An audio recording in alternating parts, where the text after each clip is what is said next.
time. Patience, my brethren. The Great One is all-seeing. All praise to the Great One.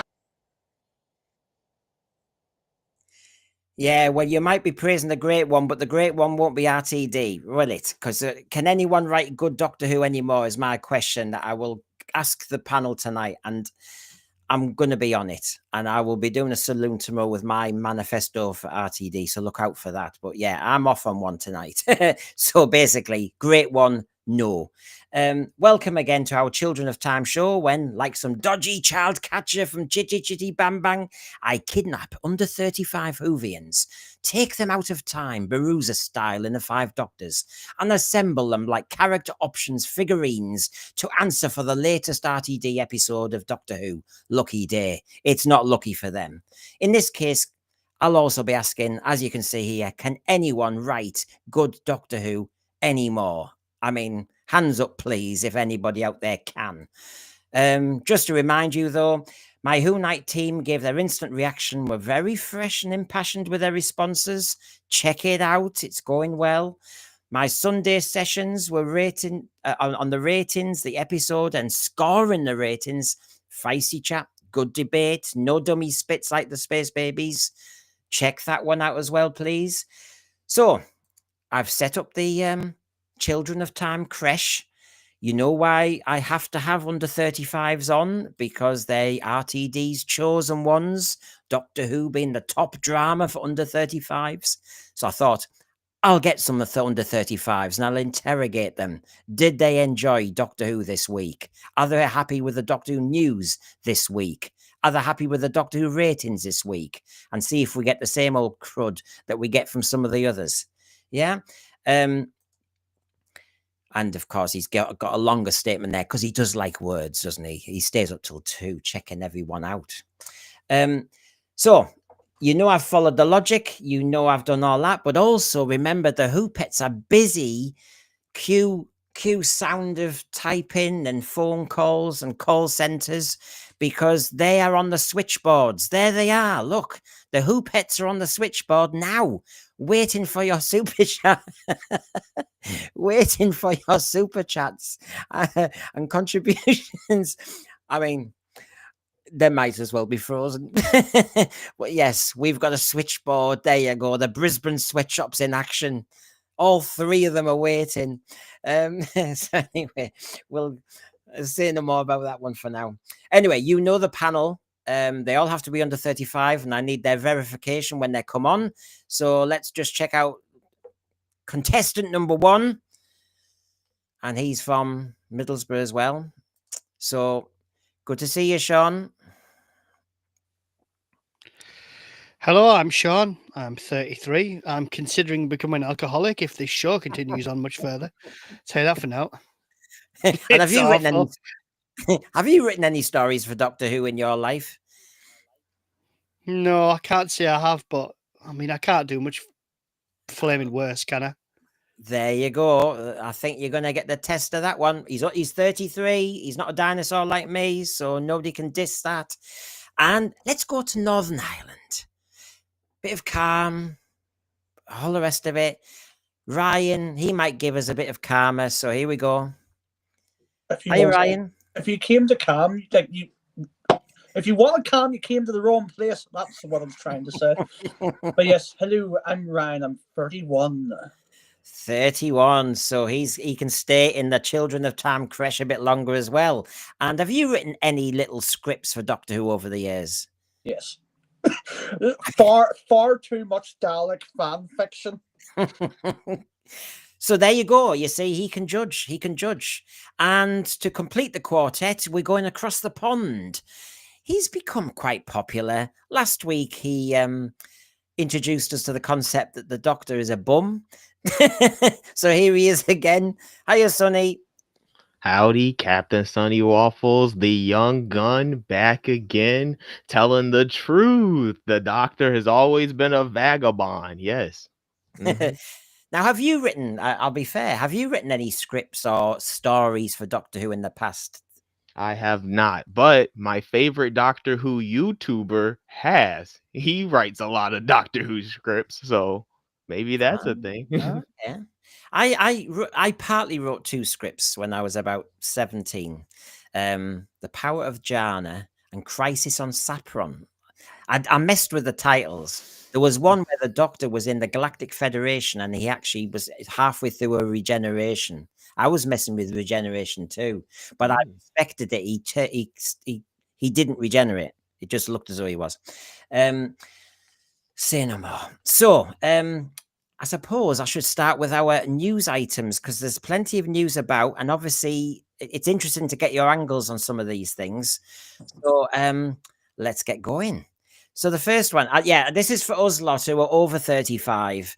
We're like five-ish doctors. We're the dinosaurs now. So dinosaurs are welcome too, but we'll let the kids in the creche play with their opinions. They like to get their voice heard, you know. It's like, I tell you what, lads. By the way, I loved that Five-ish Doctors, didn't you? I could watch that again. It was so funny.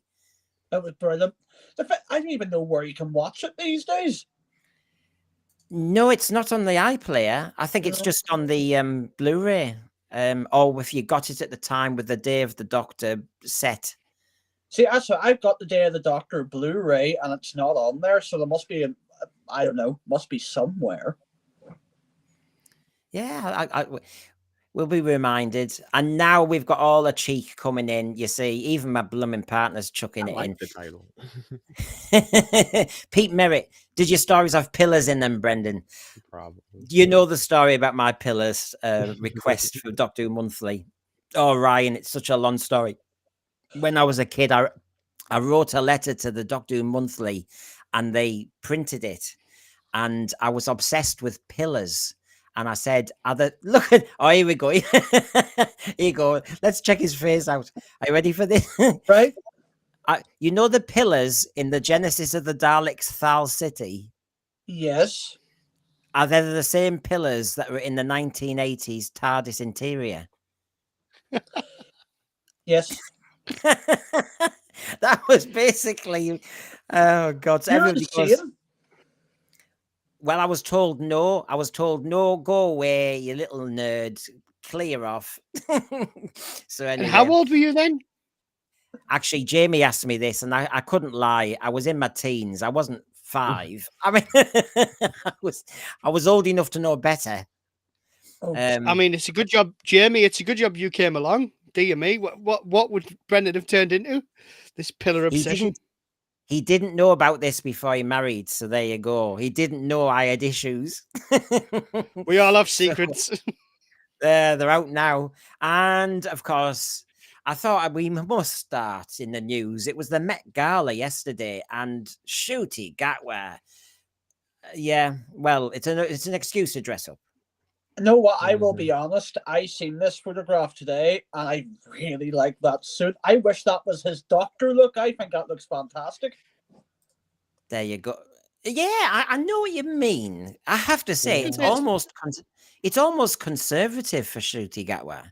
I think that he's still got like the black sort of like swirly tie thing. No, I think it looks fantastic personally. And the reason I've got Whoopi Goldberg there as well is remember all the rumors that Whoopi Goldberg would love to be Doctor Who in the past. Remember that? Well, that's what Doctor Who could have looked like then. There you go. Take your pick. What, a cross between Cruella de Vil and the Mad Hatter? Really? Is that what we're going? Is that the kind of look we're going for? I think she has a Batman Returns penguin in there as well. Yeah, she has gone a bit cranky. I liked her in Star Trek, but I don't like her on The View. I think she's getting a bit cranky. I mean, it's a poor man. I mean, when you have to compare a show unfavorably to Loose Women, you know you're in trouble. Like The View is a poor Loose Women. It's not a good comparison to make, is it?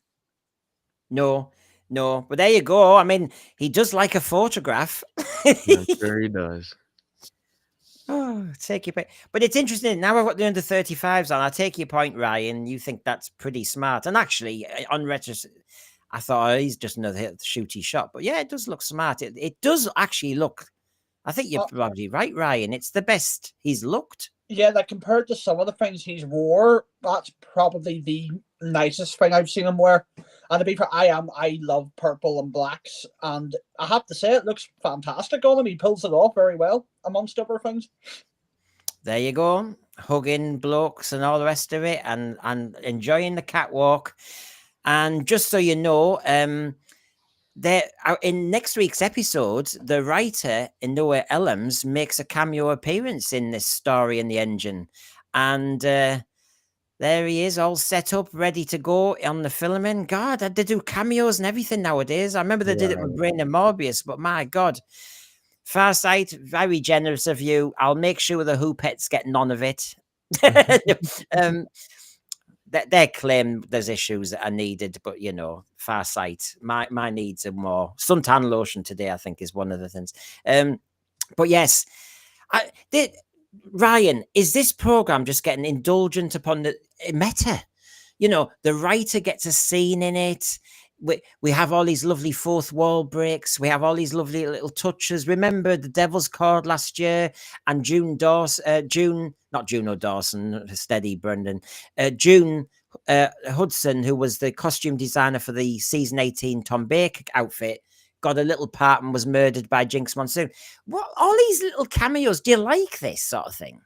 To be honest with you, am I going to be looking out next week and going, oh my God, there's the guy that ruined it? No. But I will be honest, if I did write a one-off episode of Doctor Who, I probably would try and sneak myself in there one way or another. So I can't really blame the guy. What about you, Sonny? Do you think this is the way of TV now? You're right. Ryan just confirmed what I was going to say. It makes it sound like fan fiction. And it's like you're a fan and you write fan fiction. Of course you would sneak yourself in. Now I'm thinking, oh, this guy's a fan probably now, or at least it's fan fiction, and like the story's not strong enough to warrant putting yourself in. But I don't know, it's the meta season. It doesn't make me excited.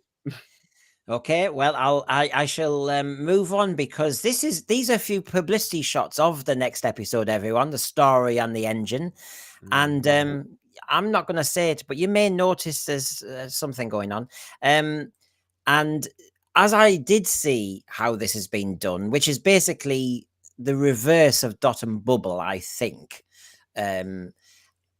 To me, it reminded me of Desmond's on Channel 4 in the 1980s, because it's set also in a barber's shop. That was a sitcom. Let's hope this is a bit more serious. There you go. That's the crew in the 1980s Channel 4 sitcom Desmond's. And this is set. I mean, there's the same hat, Sonny, that you thought made him look like a bum last week. And his hair gets longer. That's why he has to get his hair cut. I noticed, yeah. Yes, it's a bit like the gunfighters when you had to go and get his toothache sorted out. So he goes to the barber's shop. Why doesn't it come down to his ears? Go back a picture, Brendan. Sorry if you don't mind. Back a slide, please. Yes. Look, why doesn't it come down to his ears? It's floating. It's like a Brooks Forsyth special, that one. That is horrendous. Look at his ears. It's like the world's worst skin fade. Oh, dear me. What a mess. I think good. Dear me. Well, there you go. That's the barber. This is set in a barber shop. It is, yes.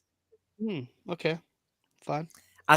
There's a spider in it, a big giant spider, and I think he's more evil than somebody who just gives you a dodgy haircut, you know.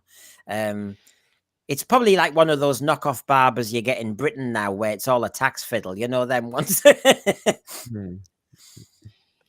So there you go. They're all lined up for the barbers there. Look. He's desperate for a haircut on the left, isn't he? Jesus Christ. His wife said to him, get yourself down to that barber shop. People are giving us looks. Go on, get your haircut, you scruffy sod. Go on, down there, get your haircut, and don't come back till you look smart. I'm not stepping foot over the door with you. So isn't this exciting? Doctor Who goes to get a haircut. Woo! You know, gosh, what will happen next? And there's me trying to write scripts for Doctor Who.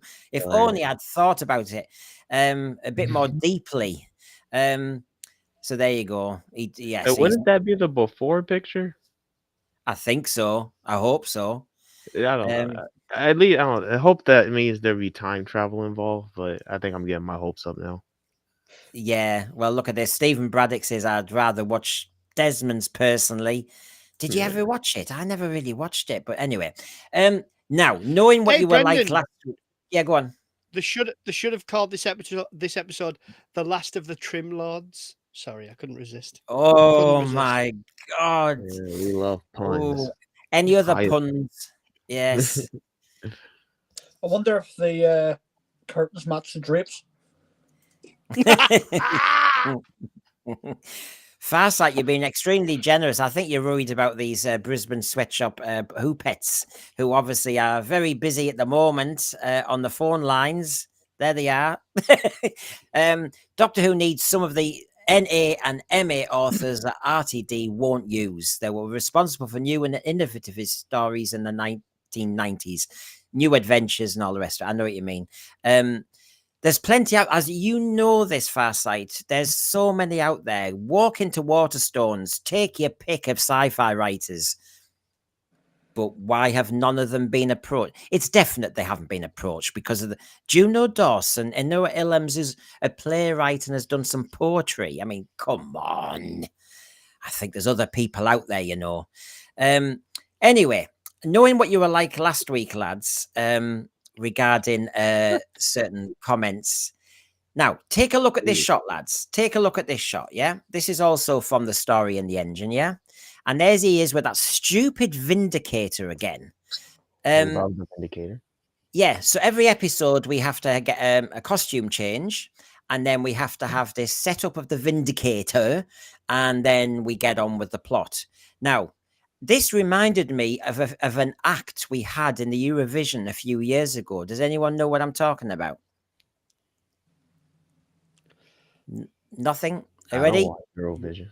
Oh, well, you'll love this. Take a look at this shot now with Shooty, and then take a look at this shot with an act. I think it was from Poland.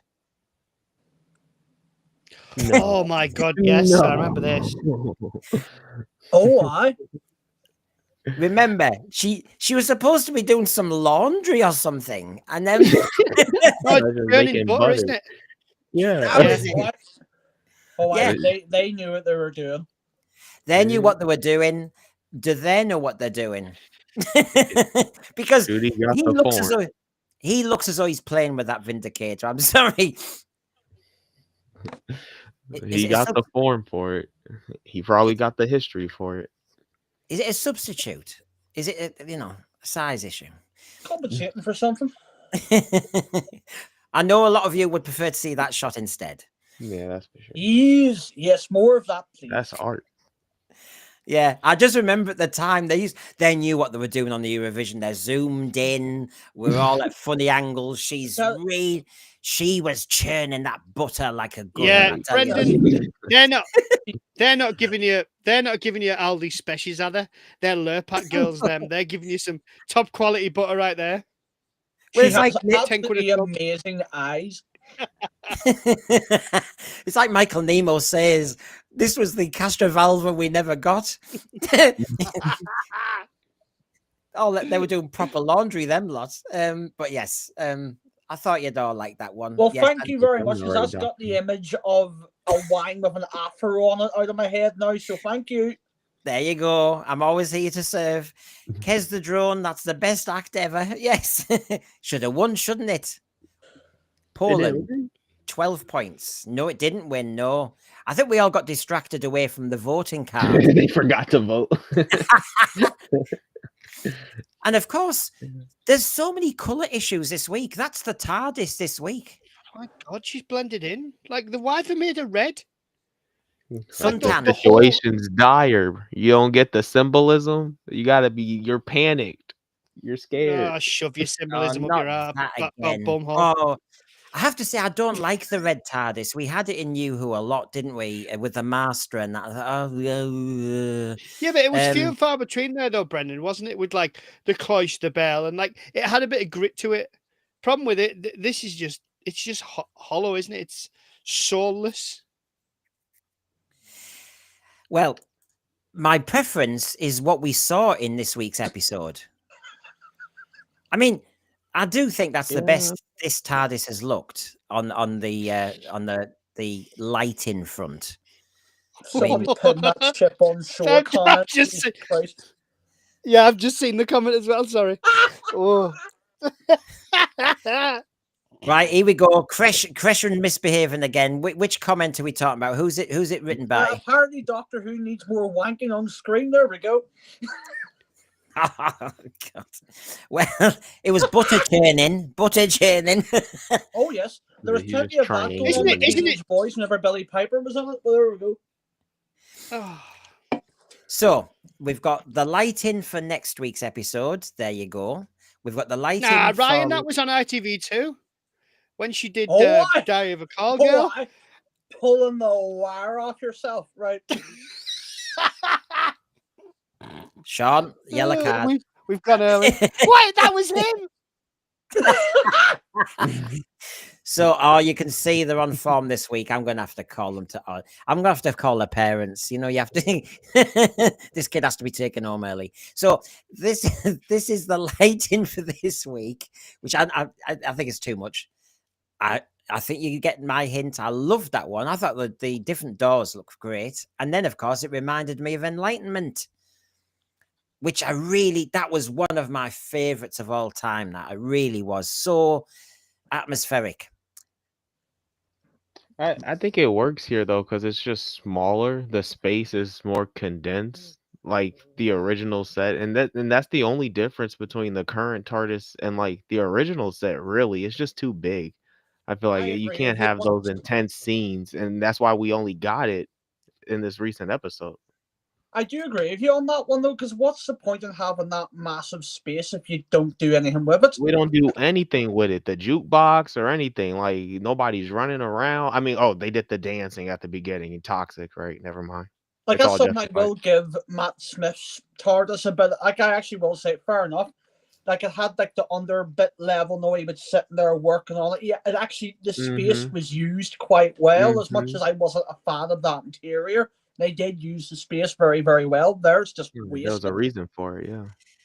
Now, I'm not finished yet with the sorry, Sean, I'm not finished yet with the Eurovision. Did you see the news that Shooty will be doing the jury results for the United Kingdom in the Eurovision? No. And then GB News reported, as a few other news outlets reported, that actually that's got Shooty in a little bit of bother with the progressives who are very anti-Israel at the moment. So you know what it's like. You know, they try and win with, you know, this heart here and this purple heart there and the Ukraine flag and do this and be kind. And then they get a pile on because all they're doing is the UK results, but the Eurovision includes Israel and it has done for many years. So he's on the wrong side of the politics for once. But you see, this is the Doctor Who program can't escape this. It's unnecessary. It's not going to get us any extra ratings. But you know, Doctor Who. Yeah, they're doing it to themselves. They made this bed for themselves. Yeah, they made this show as political as it is. You made your bed, lie in it. You take it. You know you deserve everything you get. By the way, we just wanted science fiction. We just want to show. Can I ask a question? Because I'm an idiot. I don't watch Eurovision, but just out of curiosity, is Russia or Ukraine in Eurovision? Yes. Right. Well, they are Interesting. They are normally. I think Ukraine definitely, because they beat UK a couple of years ago when everybody did a sympathy vote. Yes, that's right. Russia Wow. wasn't, I don't think. I don't know if that's out of a boycott or whether, because Russia don't like all the sexual acts that are being shown either, just like a few other countries don't. So I don't know if it's a boycott or whether it's this, that, or the other. But the Ukraine are in it. So I know what you mean. Now, just before we move on to what the F of Lucky Day, I just wanted to show everybody this one from Lucky Day. I didn't mention it in any of the other streams, which is, this is a top secret organization and it's extremely secure. And they were doing a school trip. And I can't fathom this nonsense. I can't imagine the brigadier in Unit when he's telling off Joe Grant sometimes and telling off Sarah Jane Smith and telling off Sergeant Benton and, you know, Liberty Hall, when the doctor just said, oh, you do the X-ray machine, do what you want to Dr. Tyler and the three doctors. And the Brigadier couldn't believe how it was like an open house. Well, it now is with your daughter. Look at this. They're just doing school trips. It's like they're going off swimming. I'll defend the episode. This is defense. See, Conrad can easily infiltrate Unit. This is set up for the infiltration of Unit at the end. RTD's the geniuses of the writing It's back there. outstanding. And of course, it wasn't RTD, was it? It was Pete McTighe. So basically, we've got Yeah. more than one good writer for Doctor Who. We're going to come up to that question thread, don't you worry. Ryan, was this one of the points in the episode you liked or hated where you thought, oh, you see, it's getting the kiddies? You But think, see, this has been a problem with New Who for a long time, that Unit is very much, everybody knows about Unit. And that's just not the, to be fair, Unit's never going to go back to the way it was in the 70s. But since New Who came back, they did change Unit quite drastically. And it was never really for me personally. Like, I prefer Unit as it was, but, you know, obviously it is what it is. Things change, times change. I agree. My hot take was New Who Unit Yeah. was always trash. I started on New Who and I thought they were always garbage. I was like, why do people like Yeah. Unit? Yeah. Well, I don't think Dom good does. Stephen Bell or Unit is a joke. Come on, if they're this top secret organization, why do you put a tower block in the middle, a skyscraper in the middle of London where everybody could take a pot shot at it? It's just stupid. It's that Marvel Stark Tower. It's the silliness of it. I don't think Doctor Who deserves it. Doctor Who was never about doing a show-off, big budget American style show. It was never that style. It was just in a wood. This isn't Doctor Who though, Brendan, is it? Nah. There's your mistake. This isn't Doctor Who. Like, it's just got the name on it. It's not Doctor Who. Like, it just isn't. Good job, Sean. And that was set up in the Robot Revolution. Okay, with the alternate timelines. That's a good point. The writing is impeccable. You're right. But De Maupin says the field trip isn't quite as embarrassing as Avengers Tower and the Vlinks. Fancy paying for that machine and he just disappears at the first opportunity. See, what does things actually do? Because you would have thought, like, even if someone was trying to break into Unit, like someone who's connected to everything would have been like, oh yeah, here, there's somebody trying to break in. No, I'm just going to fuck off instead. Well, mind you, we can't knock the Vlinks because didn't Davros do that in Remembrance of the Daleks as well? He just cleared off. Can you remember when he was on the spaceship and there was incoming and he thought, yeah, but he had a point. He had a point, though, didn't he? Like, that was like, yeah, I'm out of Yeah, here. to be fair, I think that's a bit different. He just sprinted out the door now, Davros. No, but I think the Vlinks is a representation of those people who don't like to do 5 days in the office. And he's just going, I'm off now. Just there, just to keep Nick Briggs on the payroll at the BBC, quite frankly. But there, because there's no Daleks, there's no Cybermen, there's no Yeah. Honestly, what is the state of Unit? You had Rose Noble, who's obviously her apprenticeship's taken her out the office. You've got the lady in the wheelchair who obviously I said the wrong thing the other day. I said that she'd have to watch her bazookas in the toilets because I was talking about when when you go to a disabled toilet and you have to watch what you pull and press. And I thought she better watch what she presses, otherwise her rocket launchers would go off. So you've got the disabled scientific advisor. You've got Rose Noble. I would watch that episode. I would watch that episode. You just see her go to the toilet and just a bang, and then just some smoke just comes under the door. No. I would watch that. I would watch that episode. I've backfired. So I don't know. I would love to. I know. I mean, you'd have to be so clear. I mean, she must have grenades and everything. I mean, you've got to be so careful when she goes to the loo. I will say one thing, though. You can clearly see that they are trying to build up that Unit family because they keep bringing back the same people. It's never going to be the Brigadier. It's never going to be Joe Grant. It's never going to be Sergeant What happened to the kid? No, Well, you we got to can, get over that. Yeah, we're on new yeah, people. but to be fair, I will say What I happened did to the actually kid in the like. I Segway? have never ever had an issue with Kate Stewart. There has been times she has been a bit of a damp squid. I thought she was very good in this episode, I will say. Yeah. I Yeah, she's a great villain. however, I I agree. don't like I think the more you see of her, the worse it gets. yeah, I mean we will come to She's overexposed. She's like the angels. She was good once or twice, but now it's like, oh, here but we go again. she wasn't That's she a wasn't hot that take. She was overexposed because she was only she only was getting a Yeah. cup of tea off him and she was working late. I was- You know, come on. You know, we've all done it. I'm not I overexposed in barely that knew way. who Kate was. I That's what I'm once saying. worked in a civil service office in Middlesbrough, and at the Christmas party, we only had 2 floors, and it was a mirrored lift. And there was a major investigation the next day after the Christmas party because there were footprints on the mirror, and and and there was something that happened in the lift. It got stuck, and everybody was trying. It was like Cinderella, who not the missing shoe. It was like whose footprints are those?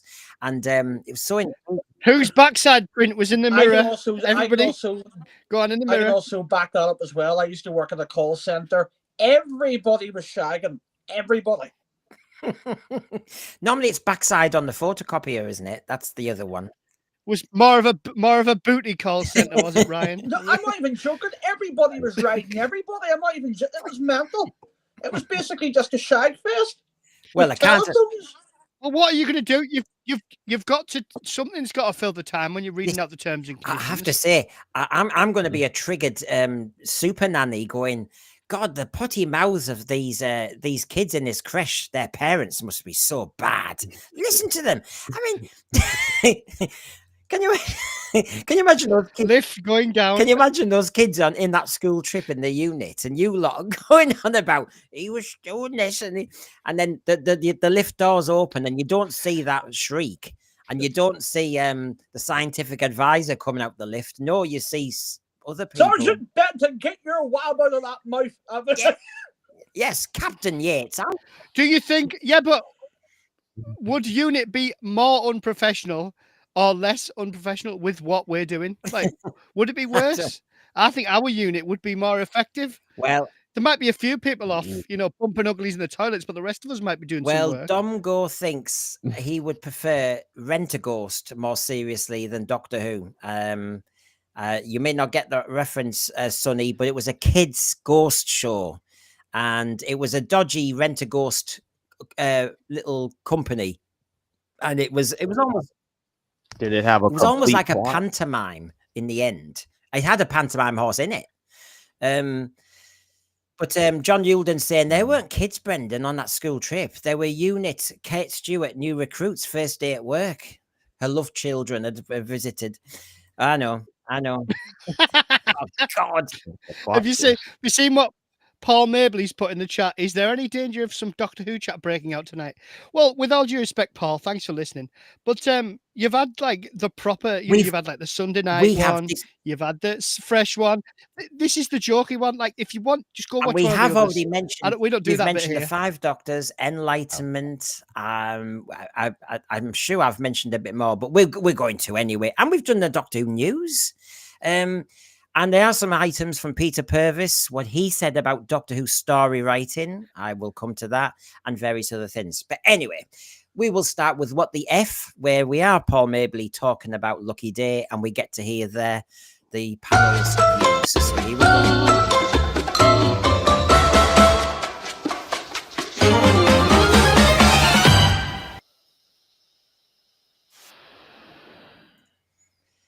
Okay, so Sean, this is your free hit. Lucky Day. You watched it. Obviously, What the F can go either way. It could be something awesome that you saw, or it could be the opposite. Over to you. I mean, there's a lot of WTFs in this episode. I'll get to them, but the biggest one was we've got a 2,000-year-old Time Lord. Apparently, if we ignore the fact he's only half of one, and he's not actually a Time Lord anymore, he's there. He lands in London. You can see the London Eye in front of him. There's fireworks and everything, and they're going, when is it? And I'm thinking, it's New Year's. It's clearly New Year's. Like this doesn't happen any other time of the year. It was just the most ridiculous thing. And then the kid gets hit by his mum in the middle of the street, unprovoked, in a massive crowd in 2007. It's not 1907. It's 2007, and no one does anything. I mean, this is before we get onto the podcast bit, which really irritated. It was just crap. A terrible opening, just embarrassing. Oh, that's his opening gambit. Over to you, Ryan. My biggest WTF is, why is Unit so shit now, and why is everything so public? Why are we even chatting on a podcast about Unit? Shouldn't be a thing. Just shouldn't be a thing. There we go. Do you mean when she phoned them and all the rest of it? Oh no, like they're talking openly about Unit at the start of the podcast. I'm just like, it just shouldn't be this open thing where the general public know exactly what Unit is and exactly what it is they do. But yet again, this is now the RTD universe that the general public know about aliens and invasions, even though they completely forget that they actually had Daleks as like outside number 10 at one point. But they remember the cigarette ship, and they remember a little star going over and it getting blown up. But they don't remember Daleks outside permanent. Zygons. Or that. Yeah. It just right. seems to be like pick and choose, just pick and choose, but I think enough, and the thing is, enough has happened within RTD's own universe. You can't just go, oh yeah, no, that never happened, that was special effects. So you're telling me millions of people all over the world standing on top of rooftops about to jump off on Christmas Day? Yeah, that was all CGI and faked? Yeah, dead on. And he wrote that. Well, as I'm coming to you, Sonny, for your what the F, it's great that the panel are joining in. Garbage Shed, I had to put up with your lip gloss for a whole month. Is that the most damning thing you can say? I thought, my God, he could have been worse. And it was, it's these lines. Who thinks of this? Well, sorry, Pete McTighe does. And Pete Merritt says, my what the F this week, Miss Flood is from Bad Girls. She was the best bit in it in some respects. I have to say, she delivers her 3 lines very, very well. And I know, Sonny, you love that. So what's your what the F, Sonny? I love how everybody's coming on my side about Mrs. Flood now. I've been saying this literally since episode 1. My what the F is a combination of that Kate Stewart moment. I was only gripped by the episode in 2 parts, right? The Kate Stewart moment where she's like, I'm glad the doctor's not here. I was like, wow, you villain. And then the episode being able to make Conrad the greatest hero I've ever seen. I can't wait for this guy to destroy the doctor, dude, because when he was in the final scene where he's like, the doctor's trying to intimidate him, but then he's just like, send me home. Yes. And then he's like, okay, I'll send you home. Like, he just felt it. He's just like, get out of my face. He's like, you're so lame. You're a loser. You've been a loser since this series started. We're in Docky Who fantasy world. Send me home now. Like, so now I'm Team Conrad. Yeah. I reject your reality, Doctor. Yeah. Get off He's on the wrong side of the reality war. It's best line in him. It's all great. And I noticed he got told off, a bit like I should with you 3 in the creche. The doctor told him off, and he didn't cry. It was a new concept, wasn't it? The villain, unlike the doctor who cries all the time, he just stood there going, "Is this an intervention?"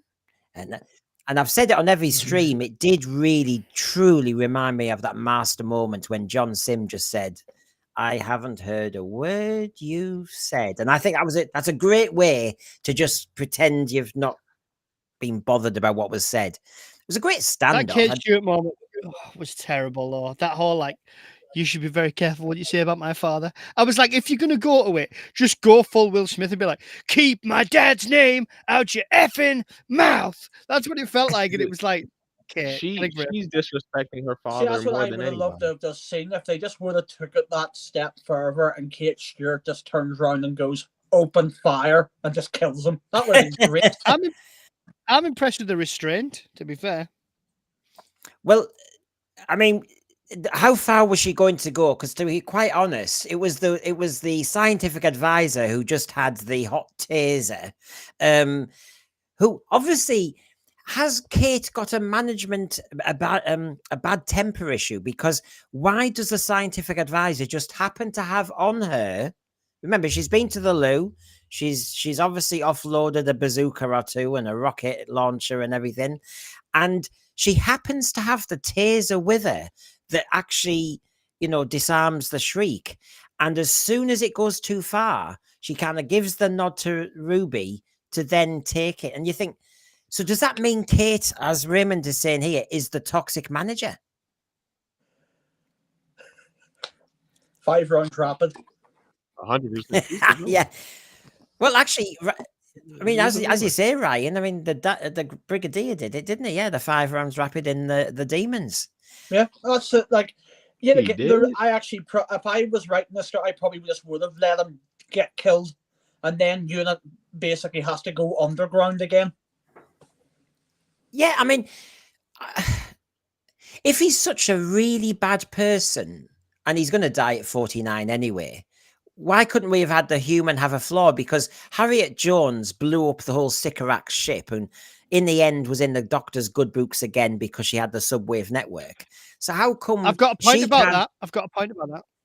So Okay, Harriet well- Jones, she died for nothing. She died for nothing. Forget the subwave network. You didn't need to do that, Harriet. You could have just logged onto Spotify and searched the Doctor's companions because they're all out there telling about all their trips with the Doctor, even though I can't say a lot. Ridiculous. And how come Sarah? I mean, I tell you what, who was her boyfriend? Because if you go to Pandora, for 50 quid, you get some tiny, tiny, tiny little thing. Meanwhile, she had around her neck a star. Whoa. I mean, what the hell? How The useful Pandora is open. Yes.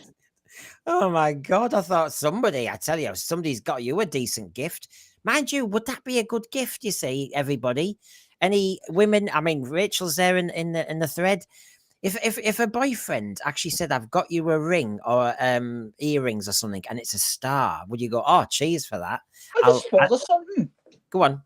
Just while I have it in my head, right? All of these things keep getting referenced, like things that have happened in the past and whatever, but they never ever mention the biggest one that actually didn't get reversed. Literally, the Daleks moving the entire planet, invading the planet, and killing quite a lot of people. Like, literally hundreds of Dalek spaceships wrecking the place. That never gets brought up ever again. Well, no, because in Birmingham they haven't changed their bins for weeks, and that's more important than thinking about the Daleks. Stuff like that. Yeah, the Daleks, it just looks exactly the same. Yes. You can have The just a Dalek hits council. might have destroyed a bit of the rubbish. Yeah, that might have helped. Yes. Well, the rats are the size of donkeys now. This hyperbole is getting like one of those fishing tails. So yes, obviously my what the F, you know what it is. It's all here. I don't think any Doctor Who fan can deny this. Oh, I want to get your noticed. take on it. Just sorry, Someone Sean. said I just want. yeah. God, right. Where's that pacifier? No, Sean, I'll come back to you in a second. I was just going to set it up and say everybody's heard my opinion on this twice over now, so I will hold back. But I want to know what your opinions are as under 35s. Did you enjoy this scene? There's Doctor Who fans out there who say this is a Doctor-defining moment, the moment Jodie Whittaker didn't get. So I'm asking you, probably you first, Sean, whether you did enjoy this scene. I mean, no, frankly. I think the episode was a good episode because Shooty wasn't in it. Because he's not the Doctor. It does my head in whenever he's there. And it just felt like he turned up at the end and he was just like, oh, I'm going to tell you off now. And it was just an allegory for criticism of Doctor Who. Like, you can't wrap it up and pretend it wasn't. That's all it was about. Like, I hear this noise, and the Doctor was too concerned with the modern politics and all that kind of thing. It didn't make much sense. But I've got to be honest, I did love listening to Conrad just stand there smugly listening to him and then just be like, are you done? get off my world, put me back in my cell. That's exactly what I felt like. I felt like no one's listening to you, Shooty. And he You're not did the too. doctor. You're wearing Belinda's shirt from a couple of Mhm. episodes ago. So which is weird.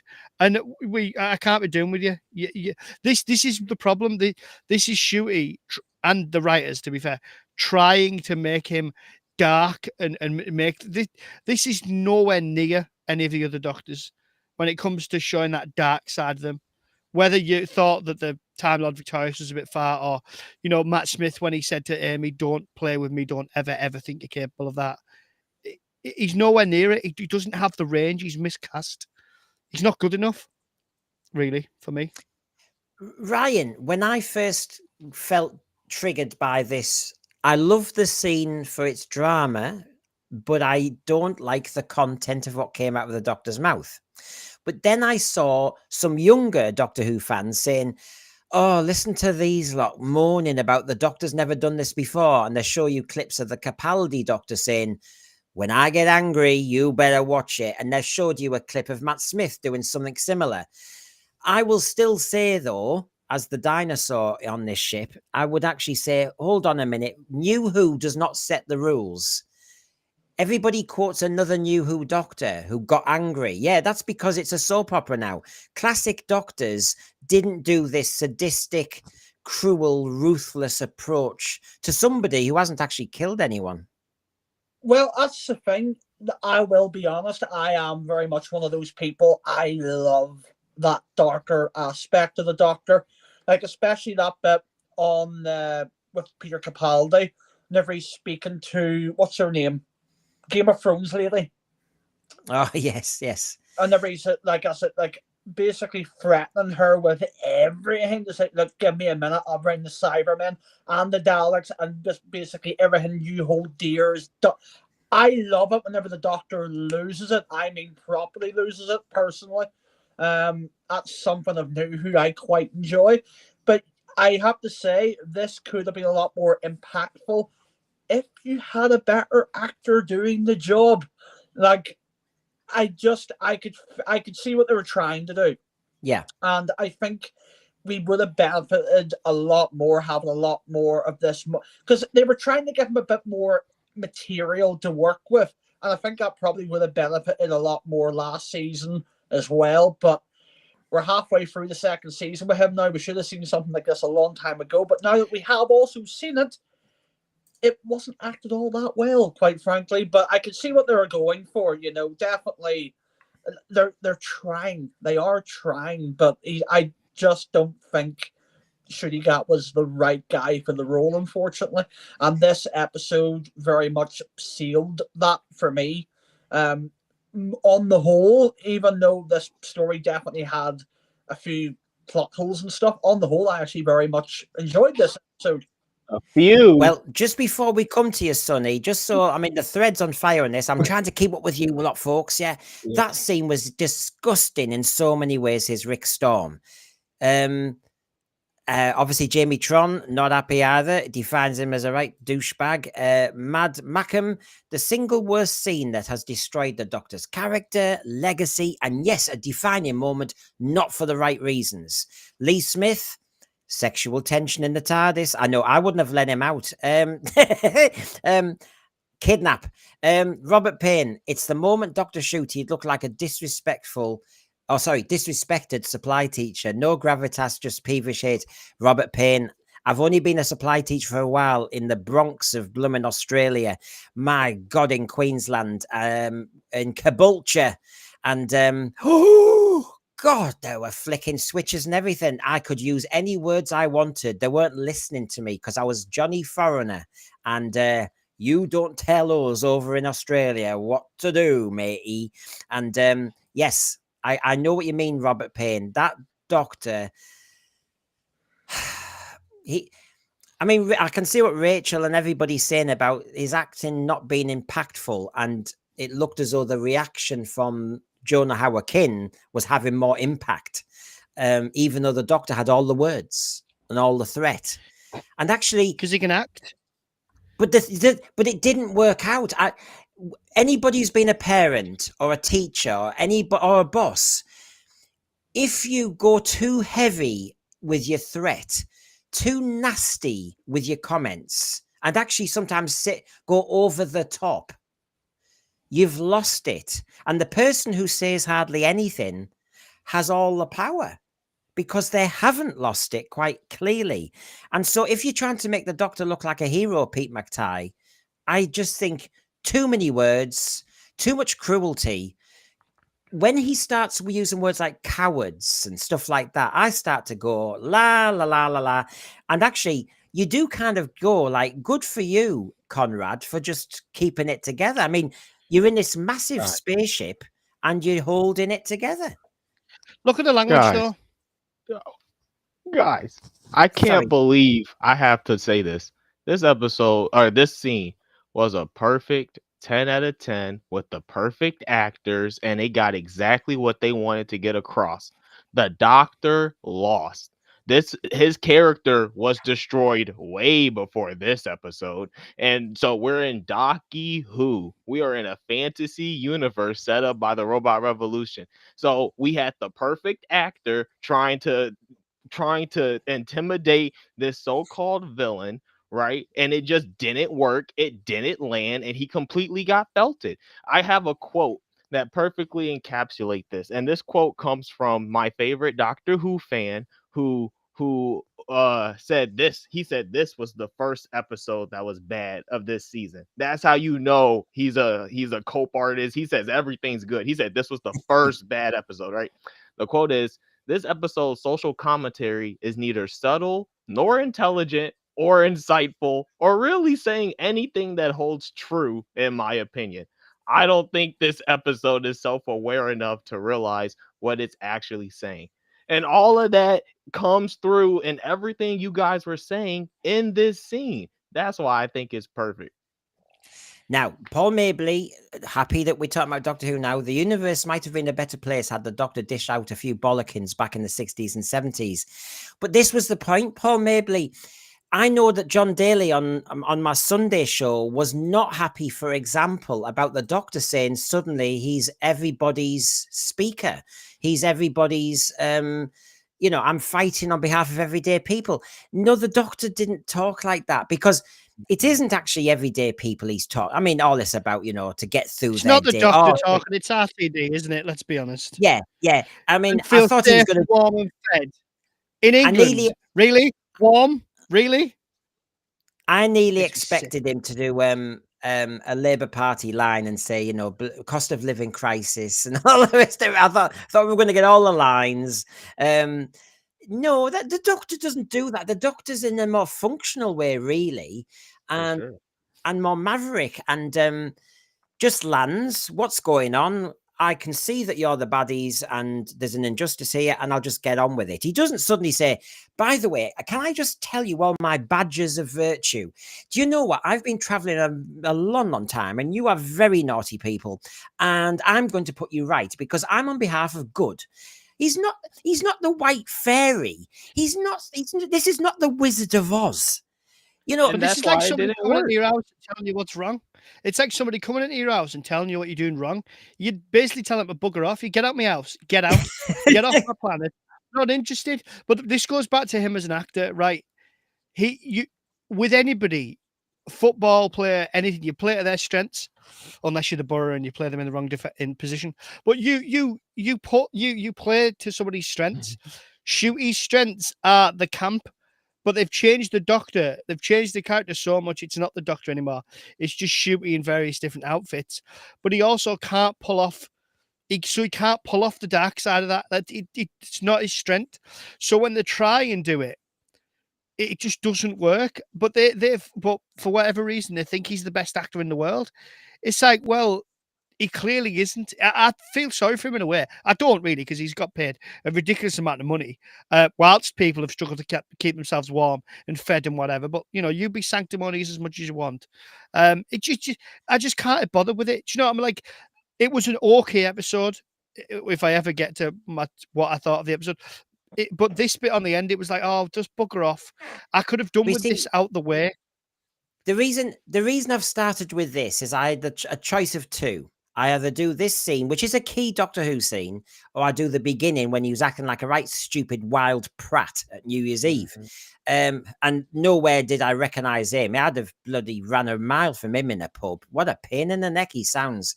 Overbearing, up his own backside.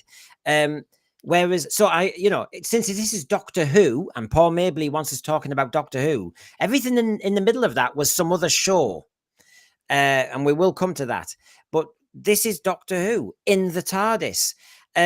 When he did that speech, Sean, I just thought, oh, right, well, are you going to do what some of the virtue signalers are going to do? And you're going to open your TARDIS doors and let everybody in, let the homeless in, let anybody who's crossed the channel in. But you see, this is the thing. This is the line now, isn't it? This is kind of, I'm a very caring person because I'm using caring words. What are your deeds? Oh, sorry, you haven't got any. He is the classic virtue it's platitudes. Yeah, it's platitudes, Brendan. We get far too many of those in modern life. Platitudes. We're going to do this for you. We're going to do that for you. Well, actions speak louder than words, which you seem to have forgotten. This Doctor doesn't save anybody, doesn't help anybody, doesn't listen to anybody, doesn't take into account anybody else's point of view. All he does, he turns up at the end of an episode that I thought was pretty good because he wasn't in it. A bit like I thought with 73 Yards. It was all right because he wasn't there. And he turns up at the end for a whinging session. You know, you want to go through this, go to therapy if that's what you need to do. But why do I think people have turned off this? But this is what I mean. But this is what I mean. This is called Doctor Who. There's no reason why he has to go walkies for most of one of the episodes. Okay, if they're going to land it with this amazing finish, go for it. But what happened is, did he solve the episode? No. Again, another week. Is that the 4th week in a row the Doctor does not solve it? So for this whole season, his success rate is nil. For all his mouth and all his words and all his bravado and all his clothes and his stupid bloody vindicator, he hasn't done anything. And who did solve it? I don't know if even then, was there a crime? It's almost like there was a non-Scooby-Doo crime. I mean, this bloke sneaked into unit, tasered somebody, but they're still alive. So hallelujah. It can only be manslaughter. Well, less than manslaughter, actually. GBH or something. So basically, that's it. We're doing GBH level. This is how Rose Noble's in it now. She's doing all the shoplifting in Catford. So we're getting to that level of unit now. This Doctor just lands at the end saying, I've been perving on you. I've watched you die. Since when was the Doctor Mystic Meg or Septic Peg or a fortune teller? Suddenly this Doctor stares at you while you die. What sicko are you? And just watches you die and then salivates at the mouth going, well, you weren't on the right side of politics. I hope you enjoy your lonely death. Whoa, what sort of crap's this? I did quite like the line, though. I did quite like the line where the Doctor, pretending to be the Doctor, said, I've got all the time in the world. Because I laughed and thought, you don't know, babes, do you? You don't know, do you? You don't. You've got about 3 or 4 weeks and then you're off the show. And it's that bad, mate, that the majority of Doctor Who fans just want this to die. That's how far, this is like, I won't say it. You know, it needs to be put down, this show now. It's so ill and ill and sick. Say that again. It's so ill and sick and twisted and spiteful and meaningful and hateful that it's just best that it goes away for everybody, frankly. Can I also say, because I'm going to scare a terrified monk, I think is worried that Super Nanny's freaking out and the creche are going to cry and then the parents are going to say I'm a terrible teacher. Every Doctor Who story almost from the beginning. So all those who say, you don't understand your Doctor Who. Right, okay, back to 63. Here comes the lesson. The Doctor always said, you cannot interfere. He's a Time Lord. You cannot interfere with time. He said to Rose Tyler in New Who that you can't interfere with your dad's death. So how the hell can he suddenly tell him the future of his own death? Because that surely is going to change the future. You can't do that. It's also a bit of a running gag, though, that, the Doctor very much says, oh, no, you can't mess with time, but does it quite a lot. Like in Classic Who and New Who, the Doctor does mess around with time a lot and interfere a lot. that's part of the show because it's a time travel show. We're talking about fixed points in time. We're talking about like things that affect the plot in ways that can't be undone. But I'll defend it. He's clearly not gonna die at 41.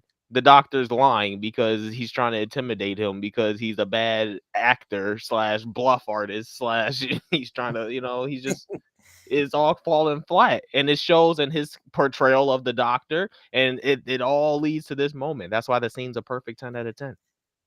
By the way, I am going to move on, but we're doing Doctor Who, Paul Mabley. Oh God, are we doing Doctor Who? I'm ramming this They wanted Doctor to Who. hear. I cannot stand. Here's another one. It is what the F, because you can tell from my tone of voice. I'm going to scare the kiddies.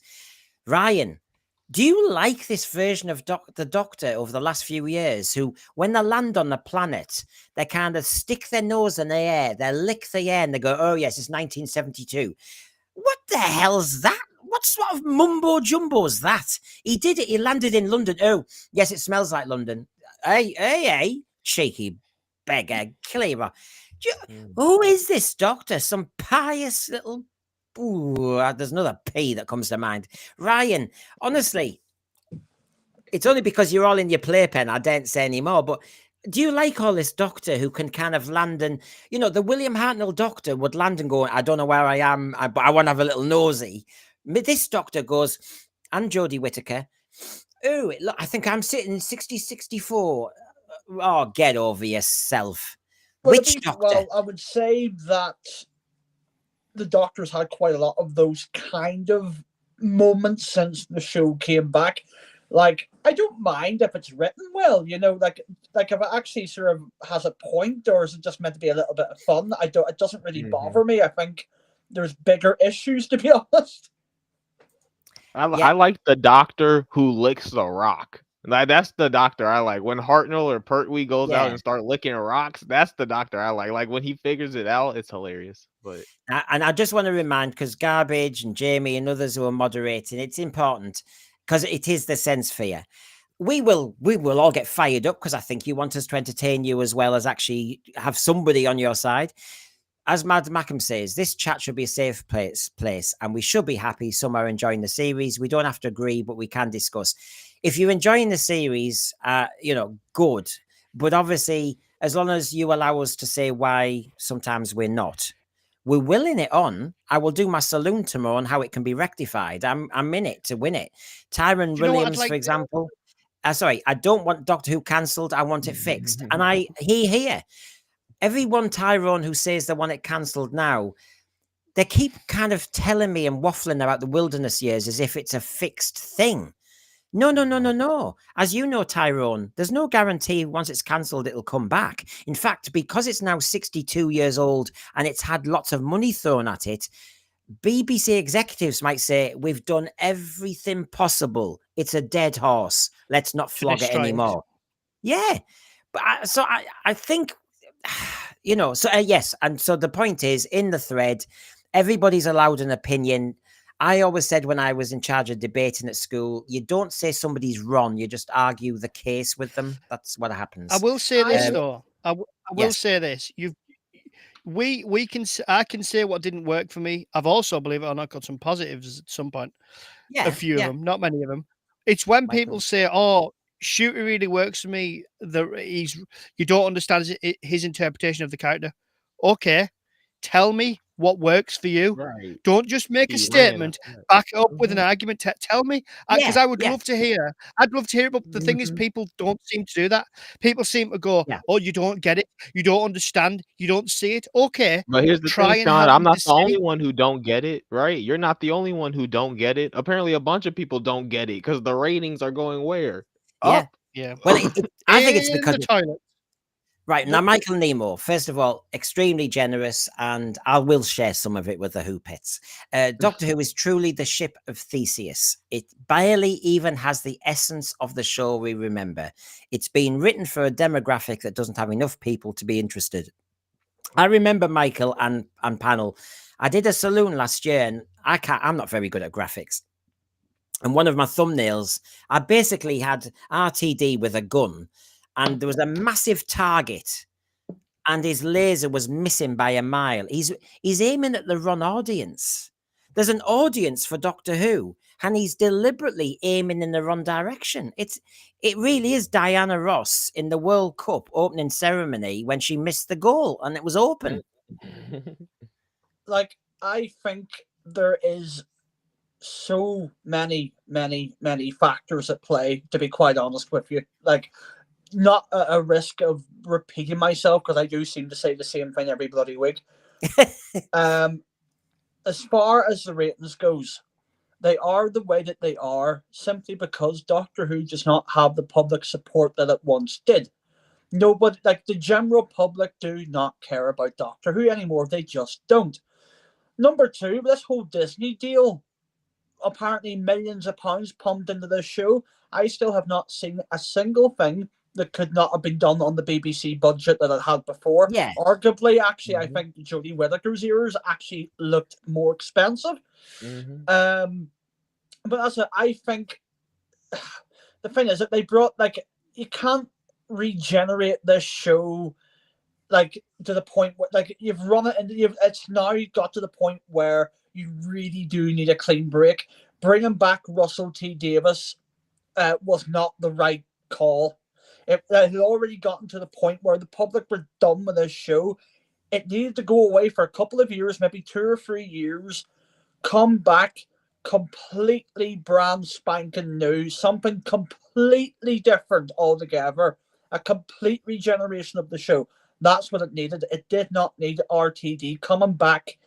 And because even if, honest to God, I even believe if Russell T Davies was even writing incredible Doctor Who right now, I still don't think it would matter. I still think the ratings would be the way that they are.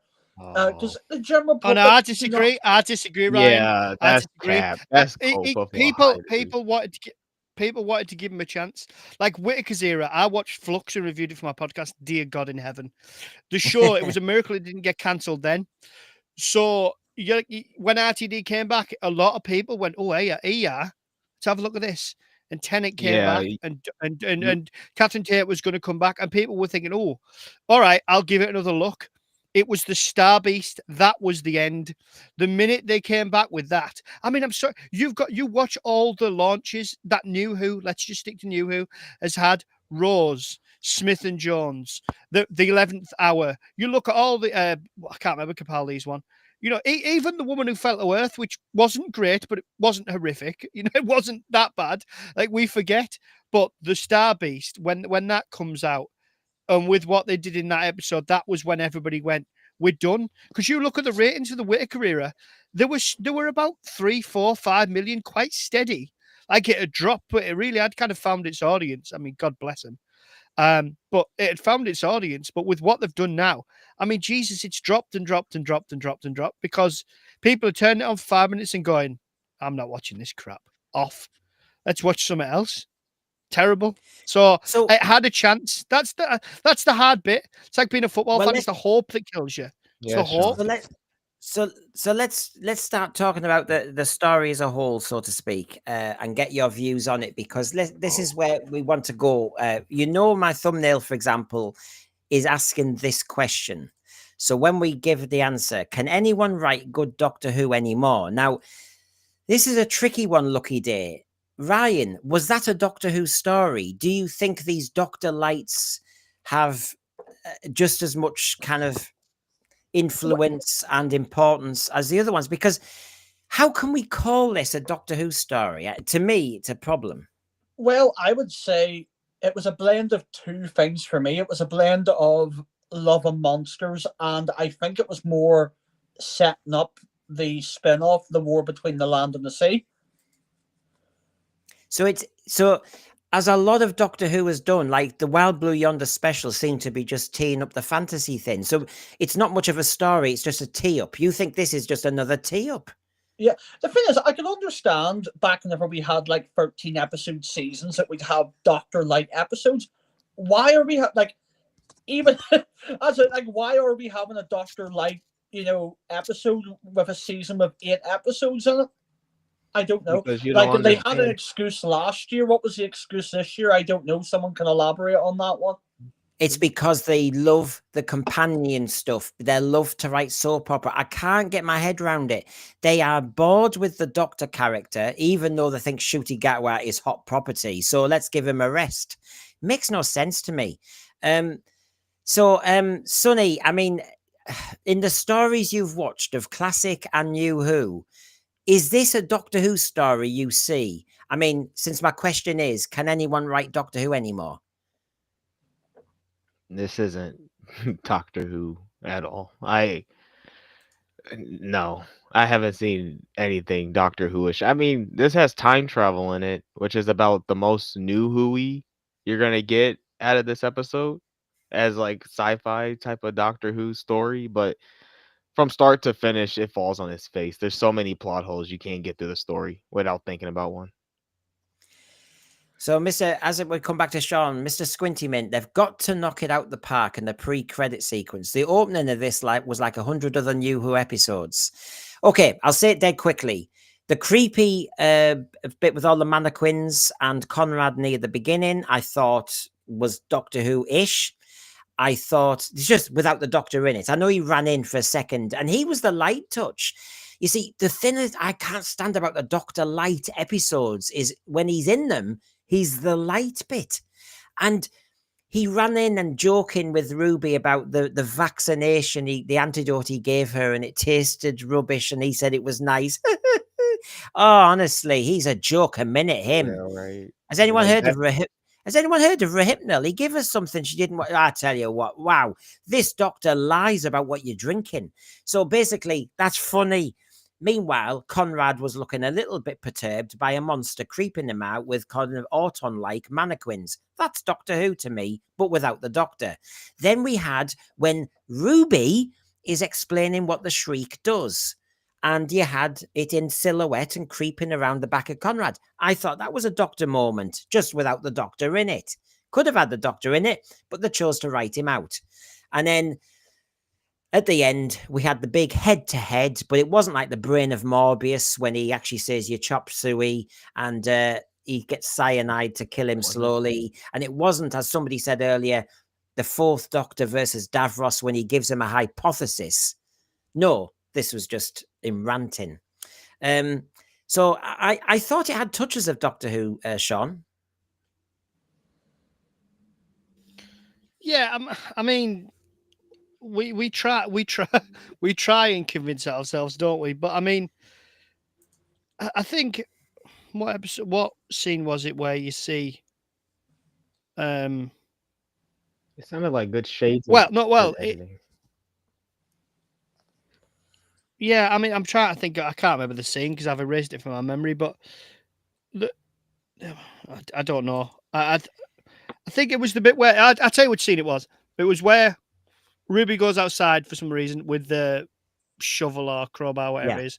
She goes all Home Alone, and Conrad follows her out there, and she tries to kind of say to him, "Look, you need to go back in. I need to sort this out." They had more chemistry in that scene than I've seen in a long time, and it actually sounded a bit Doctor and companion. Yeah. But then, like as I said, it was okay. Like okay, this guy seems nice. Something was happening. What's the kicker? When is? Yeah. We're all sat there. I'm sat there waiting. And apparently, I've been told because I wrote this in a thread the other day that it sounds a bit odd, but we're all sat there waiting for the Russell rug pull, aren't we? We're all waiting for him to pull the rug from under us. It's usually half an hour in. Yep. It was quite early this time. And and she's like, "Oh, he's nice and he's normal," and I was like, "He's not going to be though, is he? Like he can't possibly be." And then the unrealism in it, like for every Doctor moment or every moment where you think, "Oh, okay, this is a bit Doctor Who-y," there's a moment that just rips you back out of it. Like when there's the power cut in the pub and the guy goes, "Free drinks until they're back on." Yeah. Like, excuse me, in this economy, it was after 12 hours the other day, mate. Drink you dry, you nutty, you'll be shut down by the week. I think that Sean, it's called fantasy. Michael Nemo. It's idiocy. Yeah, it's $5. Thank you very much, Michael Nemo. Possible answer to fix Doctor Who cap per episode budget at a maximum of $1 million. Change the objective from making money to making it good. Mm-hmm. I mean, And you know what, Michael, Nemo, and Ryan? It's so easy. I say horror fan rock. I say that deliberately because it was a very limited set, limited angles. There wasn't much they could do. They couldn't do classic Doctor Who running up and down corridors because it was just steps, and they weren't really all the way up. It had to be claustrophobic. And I think that's what Doctor Who knocks the American big budget dramas off socks with. It creeps you out. And I just think, I know what you're saying, Michael Nemo. We don't need the budget. Ryan, were there any Doctor Who bits in that episode to you?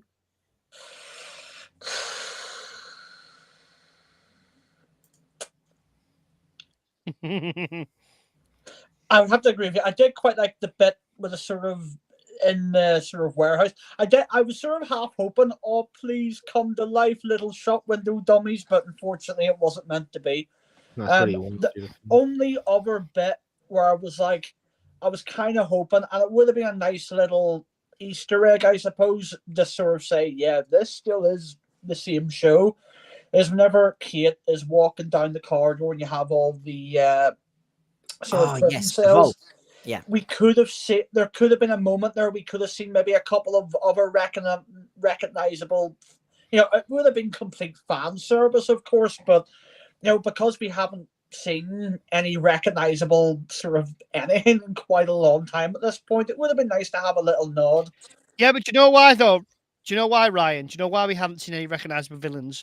Because the villains aren't on the show, they're us. We're the villains. We're the villains, Ryan. That's what the show keeps telling us. I think that vault could. I wish French and Saunders was still doing stuff when they did the parody of Silence of the Lambs, and it was the Crankies in one of them. So you could have in the vaults. You could have all. You could have the mandrels.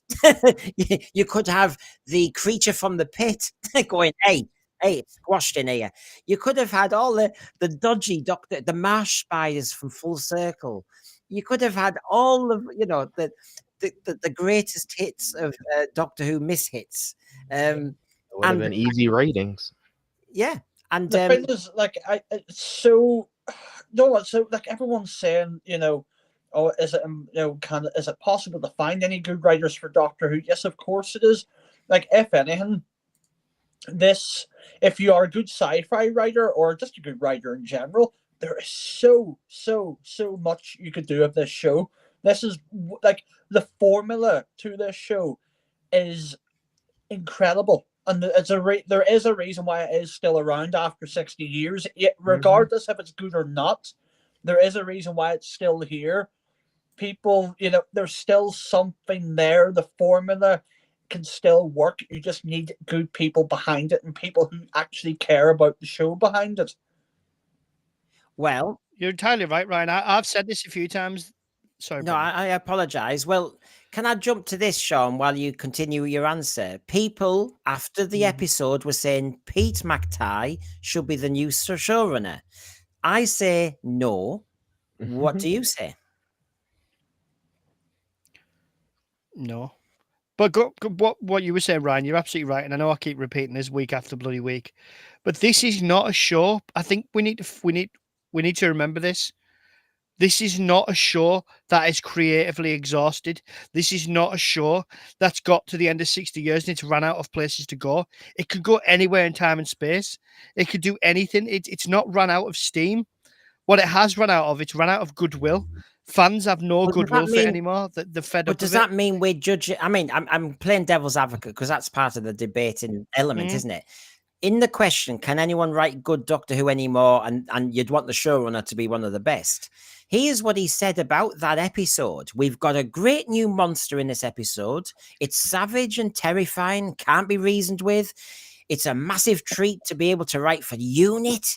So Unit's back. And for the classic series fans, we have Paul Jericho in the episode, who's basically the landlord. He was the Castellan in the Five Doctors. And then what we've got here. So basically, he says, I had this great idea. You write the episode exploring what happens when the Doctor isn't around, when he's off saving other planets. Instantly, without the Doctor, there's more jeopardy for the human characters. The stakes are higher, blah, blah, blah. So basically, he thinks there was a great idea there for Doctor Who to be told. Now, there's two things you've said there, Sean. One is if the goodwill's gone, whether it's another deadly assassin that's written, basically the goodwill's gone and nobody cares. Was that story and how he's delivering it? Sorry, what he's saying he's trying to do, was that a good idea? I mean, they talk about this a lot. The best time they ever did this, and ironically, it wasn't in Doctor Who; it was in Torchwood, but it was part of Children of Earth.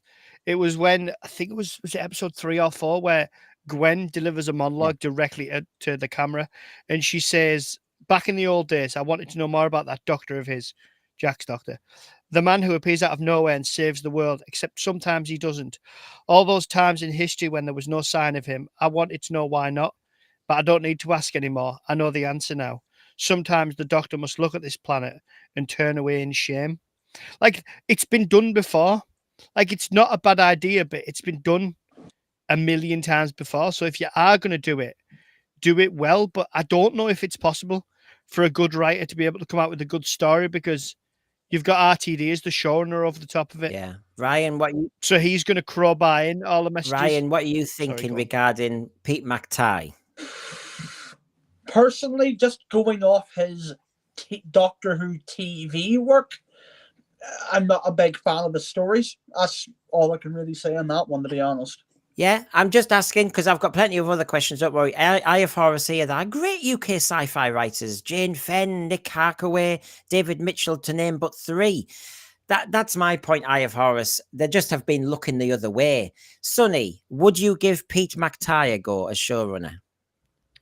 I was reading his statement, and he talks about how it's Ruby's story, right? And so the great new monster he has to be talking about Conway, because that's the only true villain to Ruby in this story, because the monster was fake until the end where they used it against Conway, and then he describes it as savage and not being able to reason with. And it's like, yeah, Conrad was very unreasonable, because that's how you wrote him, as an unreasonable person who can't believe his own eyes. Because all the setup of the episode tells you that Conrad should believe in aliens. He should be looking for this stuff, seeking this stuff out, and like be like, Unit, even if if his plot is Unit is hiding stuff, he should still believe in aliens, right? And believe in the crazy stuff. So like, I don't trust this guy. You could have had a good episode, though. My favorite Doctor Who YouTuber who said this was the first bad episode of the season, of the 2 seasons we're in. He said this was the first bad episode. So I can't trust anything this guy says. Well, in the thread, let's bring a few in. Robert Payne, it was advertised to be about a threat from a monster. We didn't get a threat from a monster, just a crazy man represent people's RTD's hates. Not a good one. Ian Scales, well, was fine, so as long as you don't think about it, but it's the closest Doctor Who came to a decent episode in many years, arguably. I just think the well has been poisoned. DeMorpin, even Pete McTighe episode has been mediocre and extremely authoritarian at its core. You know, from my other shows this week, that bit about the relentless noise, so anti-democratic. I dismiss your opinion as having no value. Wow. Gosh, really? Pure historical, one of our detoxes, you could think there was enough history behind the show that anyone with a bit of writing talent could write Doctor Who. Alas. A few people saying Sean's spot on, but I'm not giving that airplay because you don't make them spoilt brats. You know that, don't you? They get big-headed. You'll get a gold star at the end of the day, Sean, all right? But Neville thinks you should have a gold star.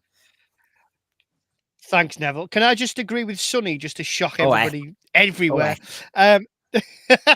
No, Sonny made a great point where he said about Unit hiding things. Like that's what I mean with this era of Doctor Who. You could have had a good story in here where you give the audience credit to have a shred of intelligence. You don't have to spoon feed them like Sonny was saying. Can you imagine an episode where it was set in modern time, which is fine, where unit are hiding things, for the greater good, that they are. It goes back to things we have now, things like MI6, things like anti-terrorism, things that are trying to protect us behind the scenes. We don't know what to do. We shouldn't be told what to do, Hates the but they're saying trying to we Let me keep keep it me in every our day. ivory tower to keep you safe. The biggest villain authoritarian line I've ever heard. She talking about, yeah, I sit in our ivory tower to keep you guys safe. Like that's a justification to be authoritarian, I guess, huh? Well, what about this? It's that argument, isn't it, between how far do you go to protect democracy before you steamroller over Well, it? You look at like 24, The West Wing. They've all done this before. right, Sorry, I know. Brendan, It's go on. just I'm keeping an eye on the time. Former Doctor Who star, and this is relevant to story writing. Former Doctor Who star says current series is too sophisticated. The stories used to be very simple, says Peter Purvis, who was opening. He was opening. Where was it again? The Peterborough Museum and Art Gallery over the weekend, and I think he's our oldest companion now. Surviving. Bless him. There he is, everybody. Stephen Taylor from the 60s. A man who, when I've seen him in 60s panels over the years, defends William Hartnell, bless him. He does. He doesn't take all this rubbish about, I like loyalty. I love to see loyalty, and Peter Purvis is one of those. Mind you, he's interested in about a few elements of story writing. So I'll just show you first, lads, and see what your opinion is. So he basically said that modern Doctor Who is far too sophisticated for my simple brain. It's a nice, modest way of putting it, but he then elaborates. So let me just get it here. Go big screen. We used to have stories that were very simple. You went from there to there. You had a cliffhanger at the end of an episode. The following week, you picked up from there and went to another cliffhanger. Then, end of story. On to another one. Very simple, very straightforward, very clear, and easy for kids to understand. Is there some credibility in us taking us back to that kind of approach, Ryan?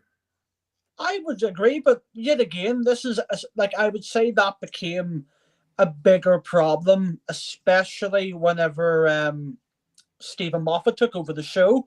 But no, I do think there would be something, and to be honest, with like maybe I'm completely speaking out of turn here, but with today's kids, especially, like they're basically got the attention spans of teaspoons, maybe going back to the older format, shorter episodes, get our cliffhangers back, more simple. Like I said, it doesn't, Doctor Who doesn't need to be this overly complicated thing.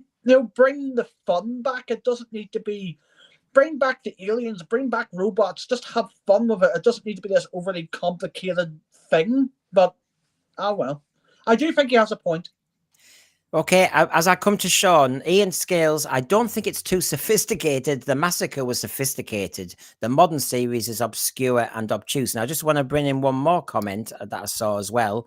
Problem being, good to see you, Lee. These stories aren't sophisticated; they're stupid. And I take what Ryan's saying. Stephen Moffat, particularly, he can really overcomplicate a plot sometimes. Sean, your thoughts on what Peter Purvis said? I think he's been very professional and very polite. And I think he's basically trying to say we should go back to what people are familiar with. Because I don't buy this whole, I was brought up on New Who, so I don't buy this whole, you can't write a decent story in 45 minutes. I argue it's a challenge. And they used to have, two-parters. The two-parters, arguably, they're some of the best episodes. Mm-hmm. But for me, I think he's being very polite. He's been very professional, which I'd love the people making Doctor Who to be now, and respectful as well to say, yeah, it doesn't really work for me. I would prefer you to go back to what it used to be. But that's just me. I think he makes a really good point. And it's nice to see that he doesn't crowbar his own politics in there as well. It's just it's like listening to a fan. He's just giving his opinion, and I respect it, to be fair. I'm fascinated, Sonny, that I mean, they all want work still, and Big Finish and this, that, and the other. And you need to bow to the great RTD nowadays. But Peter Purvis, good on him, has actually. I mean, he's not saying anything controversial to me. But Sonny, what do you think? I think it's sad because it's lowering the bar and it's not true. There, you're gonna tell me some of those classic stories weren't sophisticated? Like I forget the name of it. Whatever the story was right before Planet of the Daleks, it was like Ark in Space or um something in space right before Pertwee, right before Planet of the Daleks, whatever that arc is.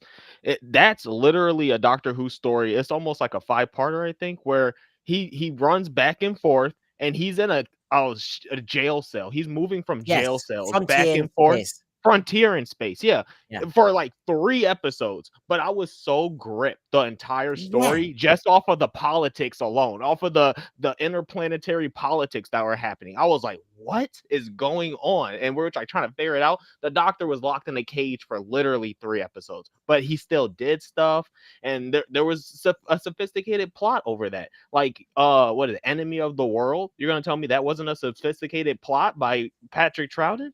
Go ahead, Ryan.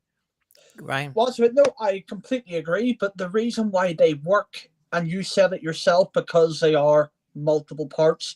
They build up over the story over time. Well, Over and four parts. that's what he's advocating for in Yeah, the second part, which is like yeah, that's what I also advocate for. I'm like, we should go back to that I format agree. just You're because it's basically cheaper and it works and it fosters creativity. But like think like, about the amount of information that some of these episodes have, and they try to cram it all into 45 minutes.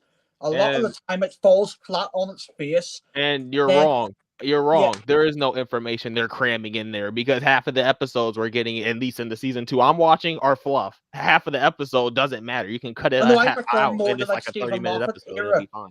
No, I'm referring to more like Stephen Moffat era times, whenever it was quite convoluted a lot and just you're Well, at just least getting stuff then, thrown at you. and now my argument for that though, at least then there's a reason to rewatch it because there's no way you're gonna catch everything on the first go. There's no way you're gonna understand the plot in the first go. So now I have a reason to rewatch your 45-minute episode, and I get more out of it over and over. You know. Well, just before we go any further, Anthony Parkinson, did we cover the Metro article? Next. But yes, just before we finish Peter Purvis here. So and I think you make a brilliant example, Sonny, regarding the Frontier in Space, because sometimes the old Doctor Who stories are dissed as, oh, they go there, then they go up there, then they do this. Yeah. And that's exactly Listen, what that episode. when everybody spots the formula to make them engaging, to make them thrillers, to make them absolutely seem unique and never seen before, you need to get us gripped with the world, with the monster, with everything. And Frontier in Space, I thought really did work because although he was in the prison, then he was there, then he was on a spaceship, then he was on there, then we got. No, it really worked. And of course, the other thing is, that story, the threat got bigger and bigger and bigger. Right. Yeah, and there were that was proper cliffhangers. The Doctor almost died on one of those cliffhangers. I was like, "There's no way he regenerates here, right?" I yeah, thought he was going to regenerate. yeah. And Daryl Joyce, who obviously is, I've just put his mention up. The plan that was devised very carefully in '63 was the best. You couldn't go far wrong by just going back to that. Daryl Joyce, you need to go to his YouTube page. When he was on ours recently, he did that. Oh, he's got that amazing darker animation of Frontier in Space, which you've just mentioned, Sonny. You've got to see that. It's Seen that. fab. It's beautiful. It's so beautiful. But he also says this as Peter Purvis, before I come to that Metro article. He talks about the John Pertwee era. Now, some of you are watching it on terrestrial TV now. It's on You and Eden, Spearhead from Space, Silurians. Some of you got the Blu-ray. Purvis himself ceased being a regular viewer of Doctor Who during the years of John Pertwee's Third Doctor, citing the show's then focus on Earth-based storylines as the reason for his loss of interest. I didn't like the serials then because it got embedded in England, which lots of people think is fabulous and great. It just wasn't for me. It had lost what Doctor Who was all about. Now, this is the interesting issue, isn't it? That some people think the pure Doctor Who is the adventurer, not trapped on Earth. There may have been great years and fun years, and we might have all loved Pertwee and Unit and become friends with them. But the issue is, shouldn't he be a wanderer in the fourth dimension? And you, who is so bogged down in all this earthbound rubbish, what do you think? Well, the way I would respond to that is I can completely understand what he's talking about, because at the end of the 1960s, Doctor Who was very much on the ropes. It could have very much ended with Patrick Troughton, but they completely switched up the formula, brought it back in the 70s. Doctor Who, a completely, yet again, it very much was very much a clean break. They shook it up completely. I think they more played into what was sort of playing on TV round about that time, making it more Earth-centric, and making it more action-packed. I think they very much played to their audience, and with respect, they got they ended up getting a new, completely new audience in the 1970s. Whenever John Pertwee took over, it just seemed to capture a lot of younger viewers' imagination, and then younger viewers also carried on then with Tom Baker, and then so on. I think a lot you definitely got a massive fan base in the 70s, but maybe didn't necessarily carry over from the 1960s. Sean, the Pertwee years, Peter Purvis, not so sure. Not really the best person to ask, Brendan, to be honest. That's okay. I'm still trying to catch up That's with okay. the Well, we'll keep going. I mean, it's all right. Sonny, you've seen a few Pertwees. You actually called out the Pertwee years to me. I'm almost done. I'm on the Green Death. I watched another episode of that today. The difference is the Pertwee era actually set it up, like, and they committed to the Earth bit, and like there was a through line plot with the Master on that first season, right? Or I guess the second season by then. But the first season, they committed and they did their own thing for a season. So like, I don't know, they committed to it, and then they switched it up again by letting the Doctor roam. I think the Doctor do better when he's free, when he's traveling. But if they want to do the Earth politics stuff, then strand the Doctor on Earth again for another season, right? So when he's free and traveling, it makes no sense for him to come to Earth and care about somebody like Conrad, for example, right? I always think after, I mean, I was brought up on the Pertwee years, so I can't knock it. I loved that. Was my introduction to Doctor Who, so it's kind of home. But then I remember being that 5-6-year-old when suddenly you got the fourth Doctor, and suddenly he was on Nerva Beacon and coming across Cybermen and Skaro. And I don't know whether it was the mixture of, you got Tom Baker, of course, a brand new Doctor, brilliant writing, and a great TARDIS crew, but you also had adventures in time and space after 5 years of nearly always exiled on Earth. And they eased you into it. By the later seasons, he's traveling again, right? And like he comes back to Earth just basically to hang out with Joe, from what I'm seeing. Well, that's the exact reason why. That's one of the massive reasons why it did work with Tom Baker, is because, as you said, John Pertwee for the majority is stuck on Earth. So come to the end of his time, they switch up that formula again, and the Doctor is allowed back into the universe again. And as you say, it lends itself so brilliant. Like, people were excited for it again. You know what I mean? They were ready for it. They were ready. They'd seen the Doctor be on there for the last 4 or 5 seasons. They were then ready for it. And then you add Tom Baker into the mix, the most perfect person to take over from John Pertwee, just because he was so different, and there's a reason why he is arguably the most loved Doctor of all time.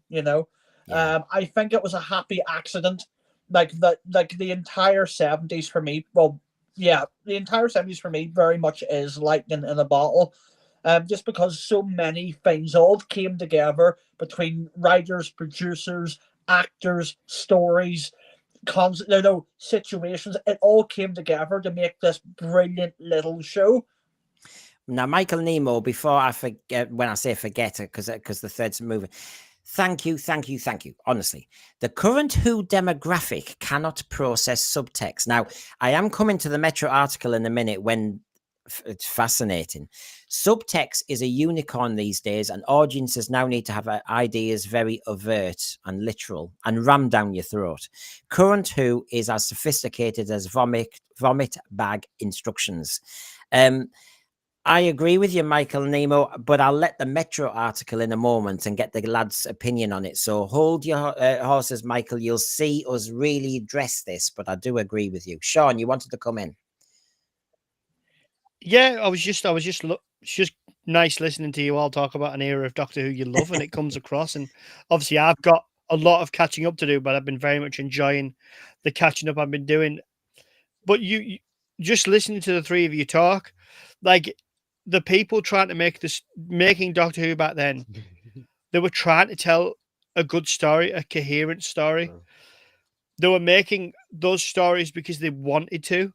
They weren't looking at it, getting around the table, going, right, what's our message of the week this week? Is it fascism again? Is it something else in the most terrible way? Like, what is it this week? It wasn't. It was right. What's the plan for the next series of Doctor Who? Where's it going? How are we going to do it? What's the budget looking like? What can we do? What can't we afford to do? And again, it was just this tiny little geeky little British show, this strange little thing that anybody could connect with because they did this as an alien. Anybody can connect with him. They've lost that. Yeah. Like they've lost it for me. Well, Anthony Parkinson was trying to tee this up, so I might as well actually introduce it, lads, and get your opinion, right? So, the Metro, which is not famous for criticizing Doctor Who in its current era, and it's this writer, oh God, I tell you what, you think, is she paid by RTD? So half the time she's kind of, it's more a version of kind of eulogizing and, oh, isn't it wonderful? And we are so bad as fans. However, this is when the progressives turn on themselves, and it's delicious. Doctor Who's moral lectures are becoming harder to justify. Now, she says this, and I'll show you bits and I'll get your opinions and see what the thread thinks as we go. Doctor Who is having a sensational season, despite the naysayers. But I worry that there are clouds on the horizon. So you see what I mean? They can't quite do it. They can't. You can. She's smiling, but you can see the farts coming, because as good as things have been, the show would be even better if it trusted the audience to understand the moral lesson. In other words, you patronizing little swines. And I'll just show this. It's a powerfully acted moment from Shooty, but the content of the speech, the bit that we'd said about at the end, does leave something to be desired. It almost feels like unnecessary repetition, hammering home the point of the episode, directly addressing the viewer rather than conveying the message via action and dialogue. In other words, not very good writing. The on-the-nose explanation, as though it doesn't trust the viewers to understand the themes of the episode. Isn't that, in essence, the problem? Yeah. It's trying really hard to be nice and the sweet for this episode, but it's telling when even your own circle is like, come on, man, this isn't that good. You can't do that. I mean, Ryan, this is dissing the writing. This is saying it's just too obvious. It's saying, as Michael Nemo said, there's no subtext. Yeah, this is something I've sort of said before, and I'll just say it again. This is sort of my stance on the entire thing. I liked it whenever Doctor Who would do this and do this. It would leave you to let your own mind up. Whenever you're trying to force a message down somebody's throat, it doesn't work. It just doesn't work. The Doctor Who used to trust its audience to make its own mind up, especially in the 70s. There's a lot of undertones in the 70s, especially with John Pertwee's era, about global warming and, the environmental damage and things like that. There's loads of that. But yeah, I think it does it best whenever it leaves it let the audience actually, don't treat your audience like idiots is what I'm saying. Yeah. Yeah. The other thing is, Ryan, before I move on to Sean, is if you are trying to, as this era does, pick a side, and if you're not on their side, they want to hammer the point that you're very wrong, you're evil. that isn't clever either because it doesn't win the person over. When you do nuance and when you leave it open to the viewer, there is a chance that if the story's been crafted well and they have sympathy for the right characters, you might make them think. But this era is so on the nose and so that's evil. And if you're like them, you're nasty and you're not one of us. You'll never, ever convert one person. No, completely. I agree. And that's the problem, Sean. I mean, what do you think of what she's saying, considering she's always defending Doctor Who? I mean, she's missing the point. This guff here that she's written, like, whatever. You're missing the point. Like, people don't want the messages they're being given. Like, some of the messaging in this modern Doctor Who is that overt, it would make Joseph Goebbels blush. Do you know what I mean? It really is like that on the nose. And I'm not doing down anything he had to write, which is horrific. But this stuff is just... it's just ridiculous. Like, we've had it get for years now, and people don't want it. It gets to the point where it's a joke. People just aren't interested. Yeah, I noticed nowhere in there did they mention, well, is the context of the speech true? Is the doctor even correct? Does that matter? Well, exactly. And so she goes into saying, and perhaps the monologue would have landed better if it didn't feel like there was similar scripting in nearly every episode this season, banning the point over the audience's head. Sometimes the context can do the talking. So in looks, although addressing segregation in the 50s America is necessary, surely Belinda already knew. So it was a bit unnatural to be patronizing, I've just paraphrased that. And in Robot Revolution, we're told that Al, or AI, I know, is an incel despite all the creepy behavior. In the Christmas special, Joy to the World, it's made clear multiple times that the doctor's lonely, only for Joy, in her final words, to tell the doctor he's lonely. And I've said this a while ago, I do find Doctor Who at the moment, it thinks it's been very clever in some way. I'm trying to work out what. I think they think the narrative arc and these Easter eggs are all so cleverly done. But I actually just think it's Doctor Who for babies. It's infantilized Doctor Who. And but I'm only just going to mention the episode. I don't need to say my same point again. Genesis of the Daleks, when I was 6, whoa, I had to step up. But Space Babies, here, she says, the lengthy speech about loving yourself in Space Babies. Ruby's biological mum being completely ordinary is the reason why she's so wonderful. All this nonsense. Even she, and she's a defender of New Who and RTD2, she's basically saying it's crap, isn't she? She can't say anything good about it. And it's all overhanded and right in front of your face. And Yeah. Again, she didn't even say if she agreed with any of it or not. Which this lot, you know what they're like. They're but she's actually, I mean, she could write my saloon for tomorrow about the manifesto for RTD, but she's telling RTD, if he gets a season 3, give it a lighter touch of exposition and less moral diatribe, and more gravitas to the complexity it offers, and trust Shooty's ability to convey emotion. And that would go a long way without feeling slightly patronized. Do you know what this is saying, though? Do you know what this is saying? This is not saying the messages is wrong. This is saying our approach is wrong. So let's go away and try again. See if we can make the plebs understand this time. Do you see what I mean? She's not saying... I do see what you mean. They want she wants them to go more in depth with it, right? But the problem is, with these ideas, you can't go more in depth with it because it's all surface level. It's not true. So, fascinating what she's waffling on about. And it's fascinating that they've turned. I mean, I think that's always the fascinating thing when these lot turn. Now, the other thing... because they've got no access now, have they? So if there's no new series, they can't get the backstage pass, they can't get the premiere ticket, there's nothing in it for them anymore. So they might allow a little bit of their own opinion to shine through as far as they allow, maybe. Well, yeah. So let me just kind of liven things up for a few seconds and do everything properly. Here we go.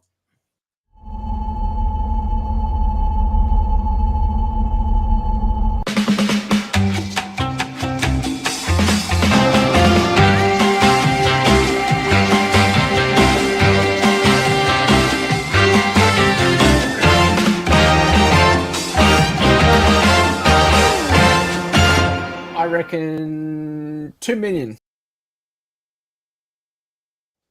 And that's why I take that off, because that was the detoxers, and I've just chopped that there. So, funny enough, Ryan, this is the shocking. And by the way, everybody, the ratings I did the show on Sunday, I'm not going to repeat the same slides and talk about them. There's new stuff. So, Ryan, BBC Two on Saturday night is beating BBC One. So, Doctor Who's on the wrong channel already, and it's tanking. That's the first thing, just to show you as a shocker. But I've put in yellow, Ryan, the new details we learned today. So basically, they had the consolidated for Lux there was 3 million. The well consolidated is 3.23 million. And obviously, we learned that Lucky Day got 1.5 on average. I worked out at 1.48 for the time you probably. I mean, I mean, as usual, there's no drama after that. It's just not working, Ryan.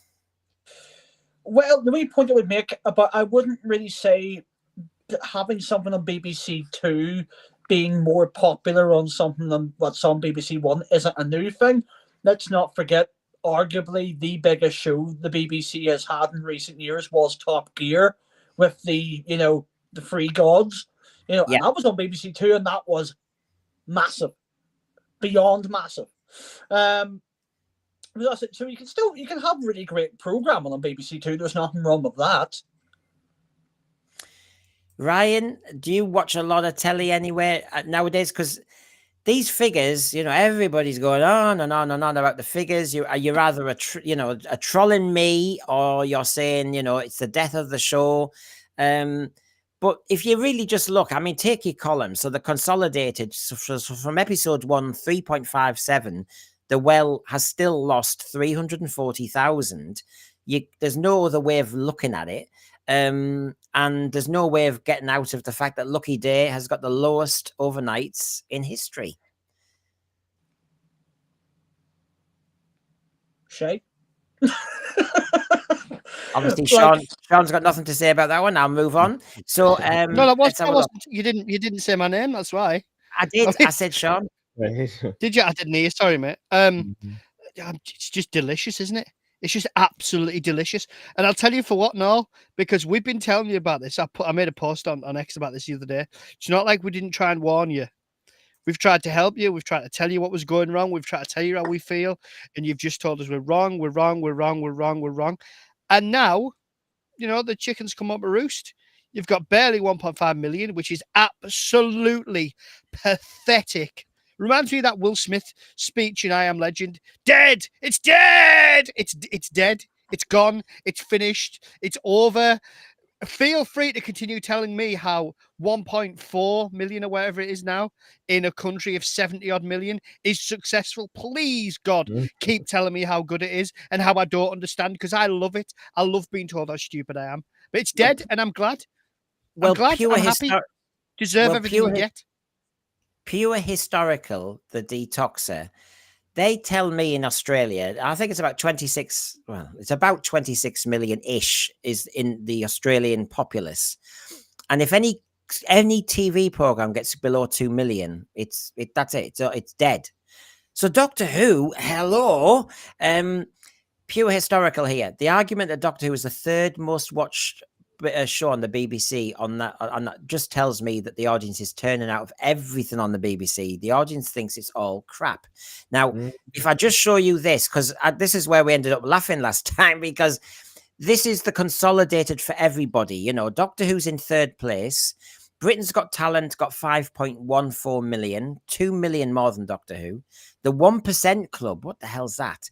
Got 4 million. Then Doctor Who's in third place with its consolidated. FA Cup next. Casualty next.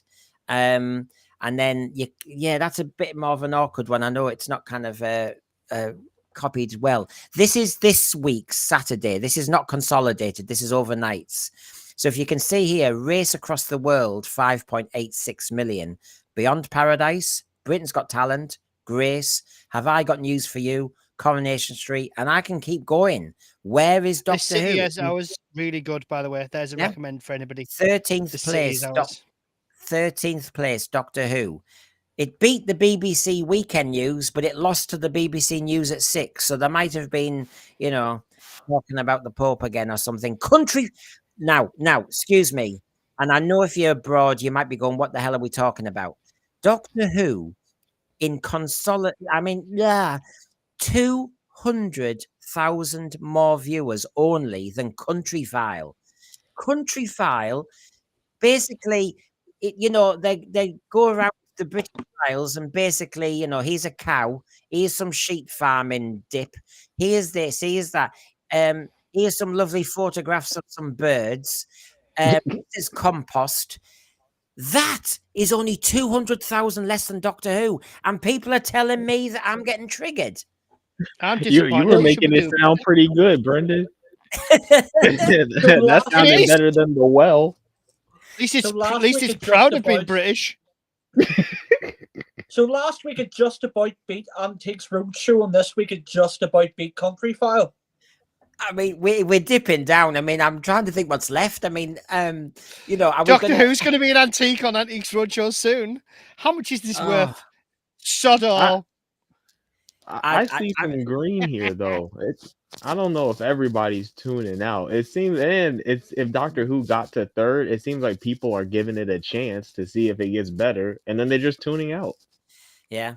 I mean, Michael Nemo, you've been a lovely, lovely lad tonight. Thank you. I can go into a Doctor Who Facebook group and show those figures, and the majority will tell me, don't watch it then.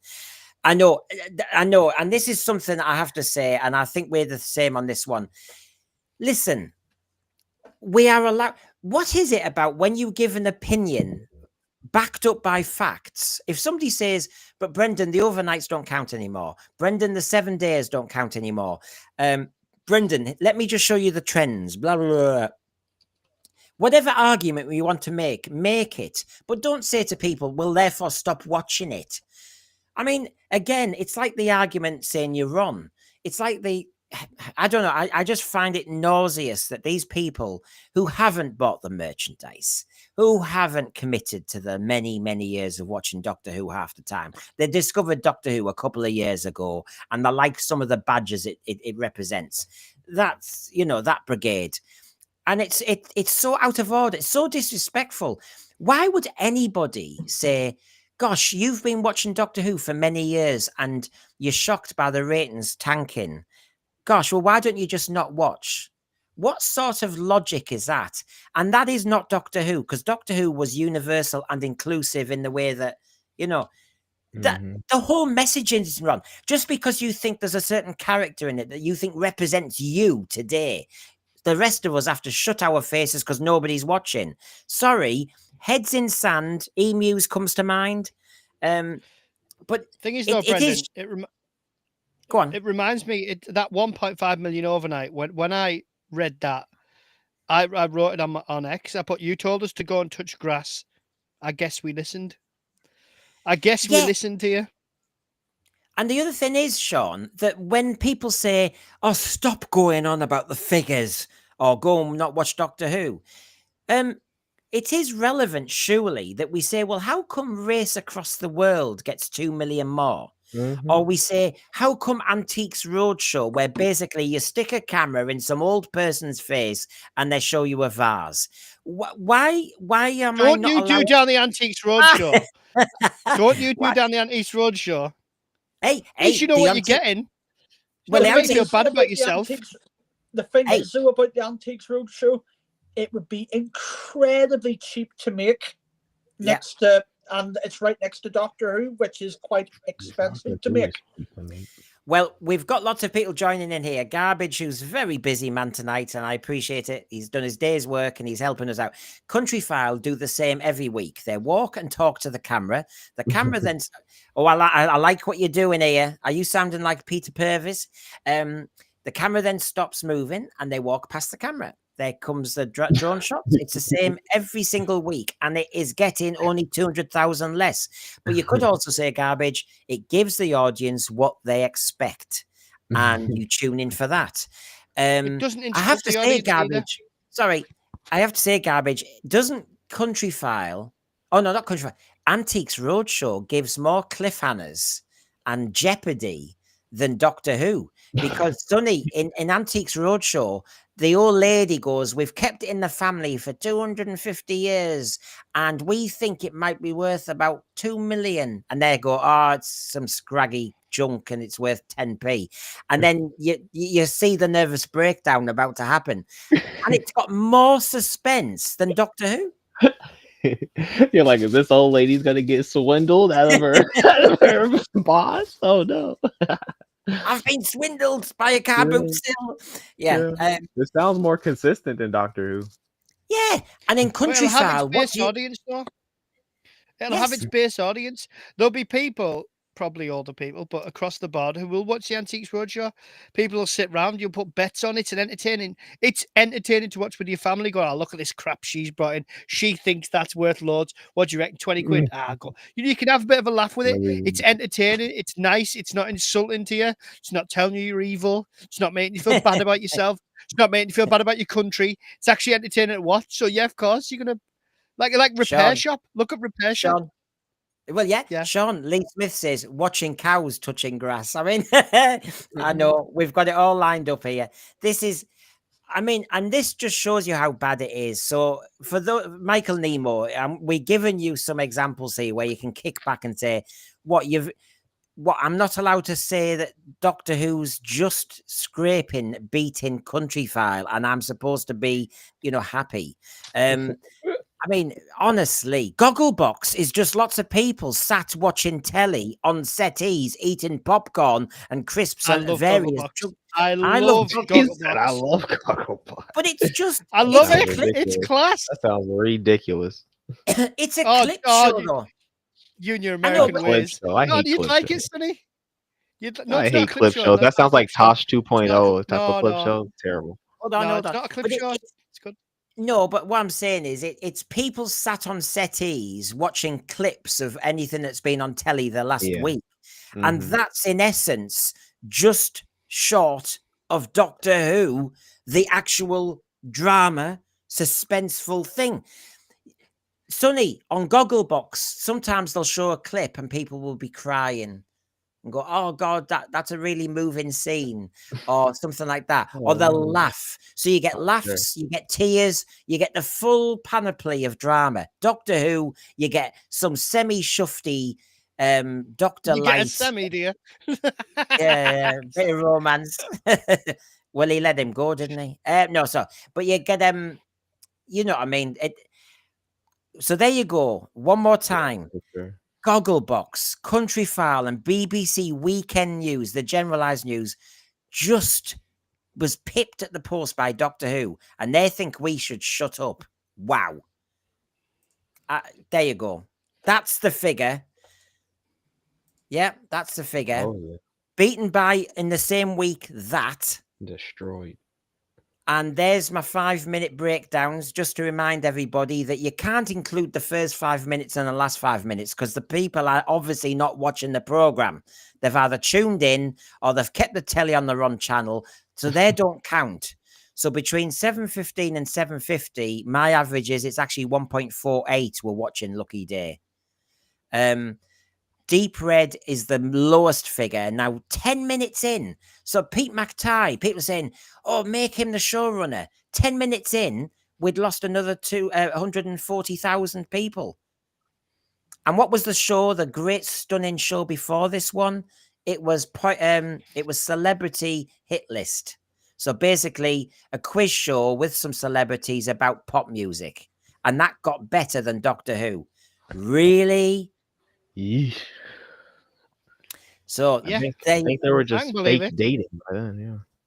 So there you go. And as I will keep reminding the BBC, since Space Baby started, Doctor Who's now lost 1.1 million viewers. That's crazy. That means 42% of the viewing public who watch Space Babies are no longer watching. Oh, it's delicious. Also, a Right. million people have cancelled their TV license within the last year. I seen in the article today.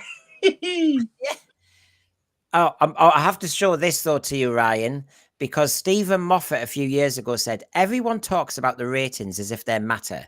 I was in a position to know how much money the show generates. That's the number you want to look at. And that's why Doctor Who still gets made.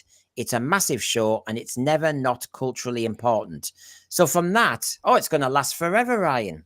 Well, to be fair, like he does have a bit of a point in there, to be fair. Outside of the show itself, Doctor Who as a brand does make a hell of a lot of money.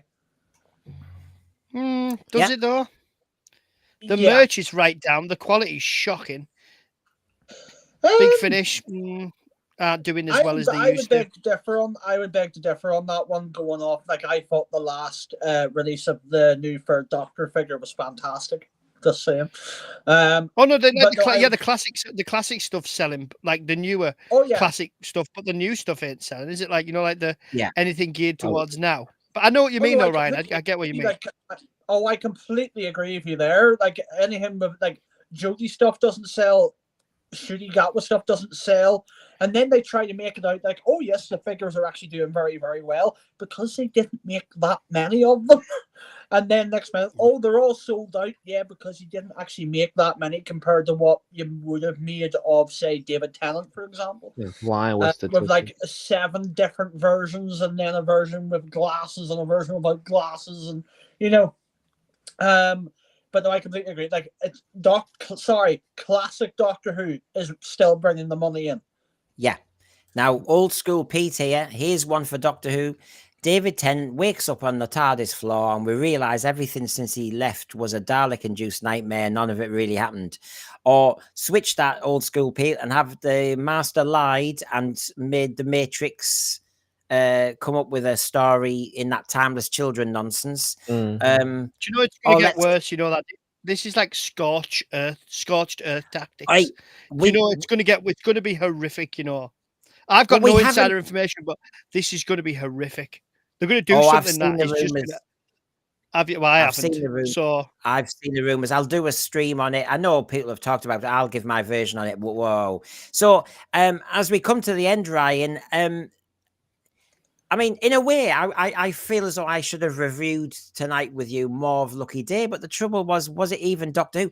I don't tune into Doctor Who for light touch romance and soap opera, and then God, the amount of people, Ryan, I saw on Twitter on the Saturday morning spoiling it for anybody, saying, "Oh, Conrad, you're rotter," and it was about 20 minutes in when, of course, he just said, putting up with your lip gloss and I thought, and to be honest, Ryan, I thought it was like a Scooby-Doo giveaway. The 2 monsters, which I thought was all right, suddenly cosplayers in the village. Well, the thing is, do I know something? The person that was sitting next to me watching it literally seen that coming 2 minutes before it was. It was like, they're all in costumes. Even I didn't see that. I should have seen it. I bet you they're all in costumes. I'm like, don't be silly. It's not going to be costumes. 2 minutes later, costumes.